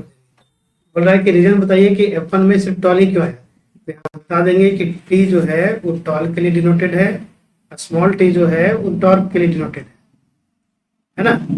तो टी जो है डोमिनेंट करेक्टर है, डोमिनेंट करेक्टर जो है अगर प्रेजेंट है तो रिसेसिव वहां पे नहीं दिख रहा है, और यहाँ पे कौन सा लॉ लग रहा है, तो लॉ ऑफ डोमिनेंस लग रहा है, जिसके वजह से 100% जो भी आपका प्लांट बन रहा है वो सब टॉल बन रहा है। C number, when F1 plants are self pollinated, F1 plant को सेल्फ पोलिनेटेड किया गया तो 800 नंबर आया। ये तो पहले बता चुके हैं, इसमें कोई दिक्कत नहीं है, सेम चीज है क्वेश्चन। तो जितना भी क्वेश्चन है आपका इसी तरह का आएगा, कोई नया क्वेश्चन नहीं है इसमें, जो इतना टेंशन लेने का जरूरत नहीं पड़ना चाहिए, ये भी बता चुके हैं। Across was carried out pure breed plant example, ये भी बता चुके हैं। देखिए यहाँ पे थोड़ा सा एक है गुनिया पिग के बारे में। अभी हम क्या बोले थे कि मेंडल का 7 कैरेक्टर के अलावा भी आपको ऐसा मिल सकता है जो क्वेश्चन में आ सकता है। गुनिया पिग यहाँ पे बोल रहा है क्या बोल रहा है, same eye colour is crossed. देखो, guinea pig having black eyes were crossed with guinea pig having the same eye colour, मतलब ब्लैक उसका भी है और दूसरे का भी ब्लैक है। The cross produce 100 offspring, 100 offspring आया, इसमें से 75 पिग है जो ब्लैक आई के साथ आया था और 25 पिग जो है वो व्हाइट आई के साथ आया था। अब मजेदार बात कहाँ आ गई, देखो ये भी ब्लैक आईज है और ये भी ब्लैक आईज है, लेकिन जो आ रहा है यहाँ पे ब्लैक के साथ व्हाइट भी आ रहा है। कैसे सर, क्यों हो सकता है? तो देखो बाबू, ब्लैक आई के लिए अगर हम लोग कैपिटल भी यूज करेंगे तो एक और जो है कैपिटल बी स्मॉल बी, ये भी ब्लैक के लिए यूज हो सकता है। जब स्मॉल बी रहेगा तब ये व्हाइट के लिए होगा, प्योर रिसेसिव जिसको बोलते हैं। ये होगा हाइड्रोजाइगस कंडीशन, ये होगा होमोजाइगस कंडीशन। इस कंडीशन में अगर आप देखेंगे तो कैपिटल बी है ना, capital B small B, capital B और इसमें कैपिटल बी स्मॉल बी। ठीक, तो क्या आया, कुछ यहाँ पे आया क्या? तो F1 जनरेशन में तो नहीं आया सर, लेकिन अगर इसका F2 जनरेशन लेंगे तो F2 जनरेशन अगर हम लोग लेते हैं तो क्या होगा, capital B small B, capital B small B. तो यहाँ पे फिर देखिएगा आपके पास वही आएगा, capital B capital small B, यहाँ स्मॉल। है ना। तो यहाँ पे वाइट भी आ गया, कितना परसेंट, 45%। क्वेश्चन के अनुसार जवाब दे दीजिए आप।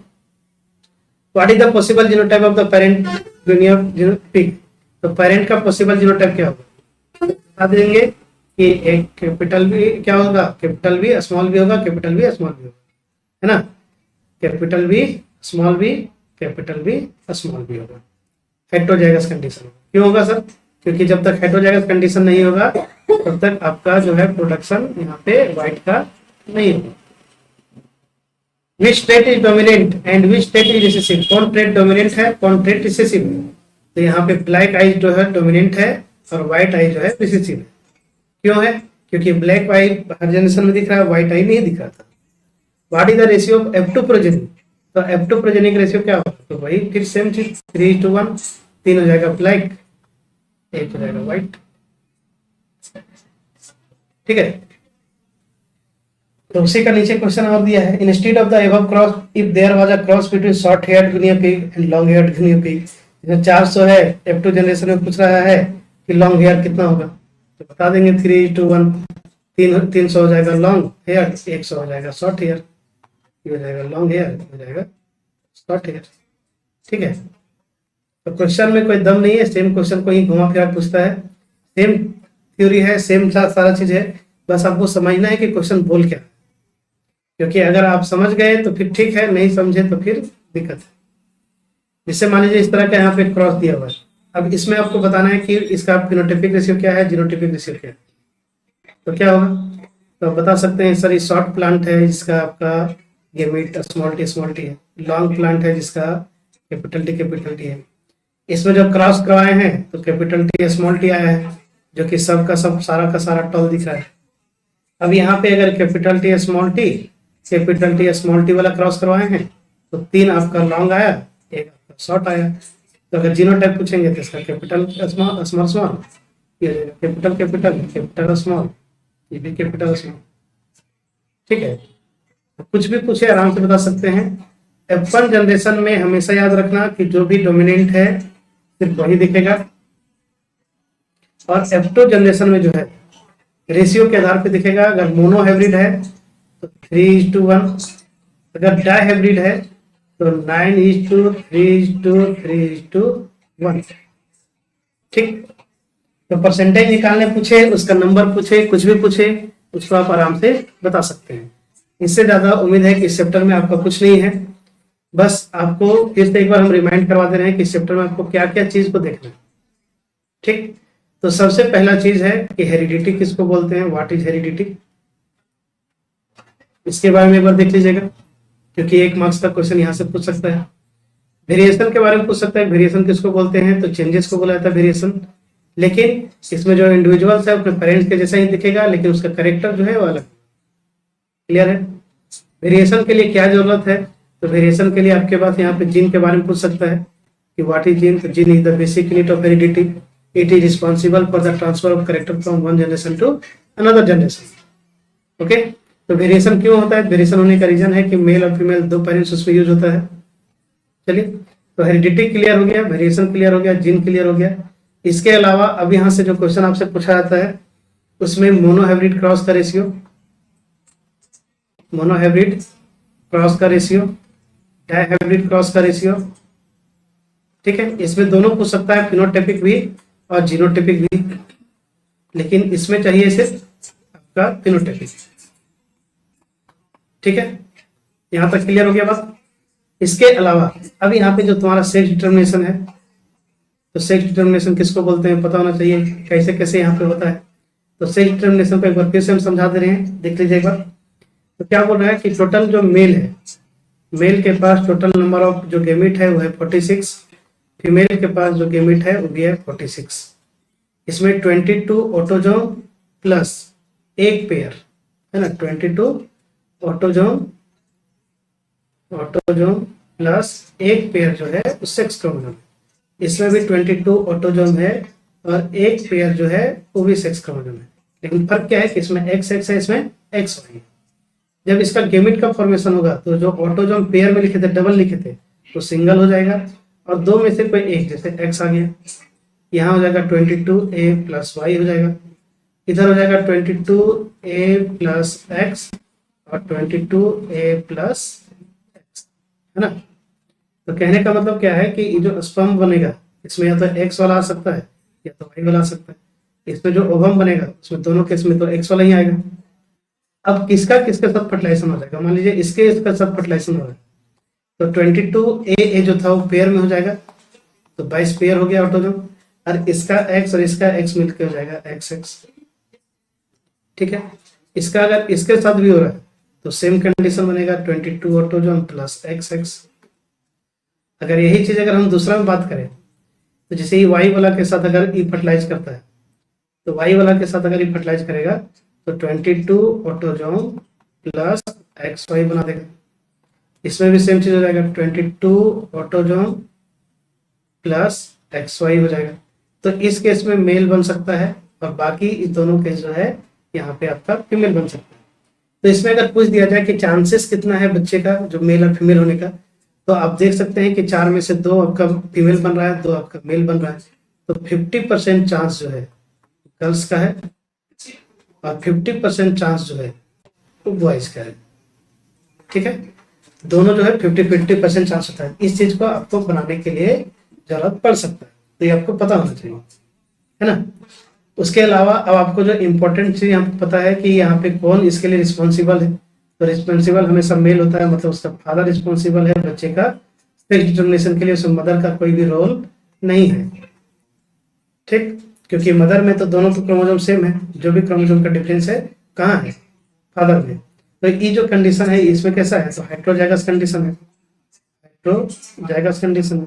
ये कैसा है, तो ये होमोजाइगस कंडीशन है। ठीक है, तो जितना बात था इस चैप्टर से रिलेटेड सारा चीज हम बता चुके हैं। अब इसमें इससे ज्यादा आपका एग्जाम में कुछ नहीं पूछेगा, बस आपको क्या करना है कि जो बात बताए हैं, जितना चीज को बताए हैं उतना आपको अच्छे से एक बार देख लेना है। Thank you very much. अगर आप यहाँ लास्ट तक पहुंच चुके हैं इसका मतलब है कि आप सच में एक अच्छा स्टूडेंट हैं। अगर आपको अच्छा लगा हो तो एक लाइक कर दे, ठीक है, और जो चैनल को सब्सक्राइब नहीं किए होंगे वो सब्सक्राइब कर दीजिए और जितना ज़्यादा से ज़्यादा हो सके शेयर कर दीजिए ताकि बाकी लोगों तक भी पहुंच सके। Thank you very much. अगर आप अच्छे से इसको तैयारी कर लेते हैं तो इस चैप्टर से जो 4 मार्क्स है वो आपको कंप्लीट हो जाएगा। और अगला कोशिश करेंगे हम कि और इन्वायरमेंट का जो चैप्टर है उसको कंप्लीट करवा दें ताकि उसका जो 5 मार्क्स है वो भी आपको कंप्लीट हो जाए। अगर किसी को लगे कि और कोई चैप्टर का जरूरत है तो आप बता सकते हैं। इस तरह से आपको जो मेन बेसिक चीज़ है वो हम बता देंगे। तो बहुत ज़्यादा चीज़ों को पढ़ने की जरूरत नहीं है, जितना काम का है बस उतना ही पढ़िए, क्योंकि अब आपके पास उतना समय नहीं है कि पूरा सारा चैप्टर को नोट्स को पलटते रहें, बुक को पलटते रहें, उतना समय आपके पास नहीं है। Thank you very much. ज़्यादा टाइम वेस्ट ना करते हुए अपने पढ़ाई पे ध्यान दीजिए। All the best for your examination. चलिए, थैंक यू वेरी मच।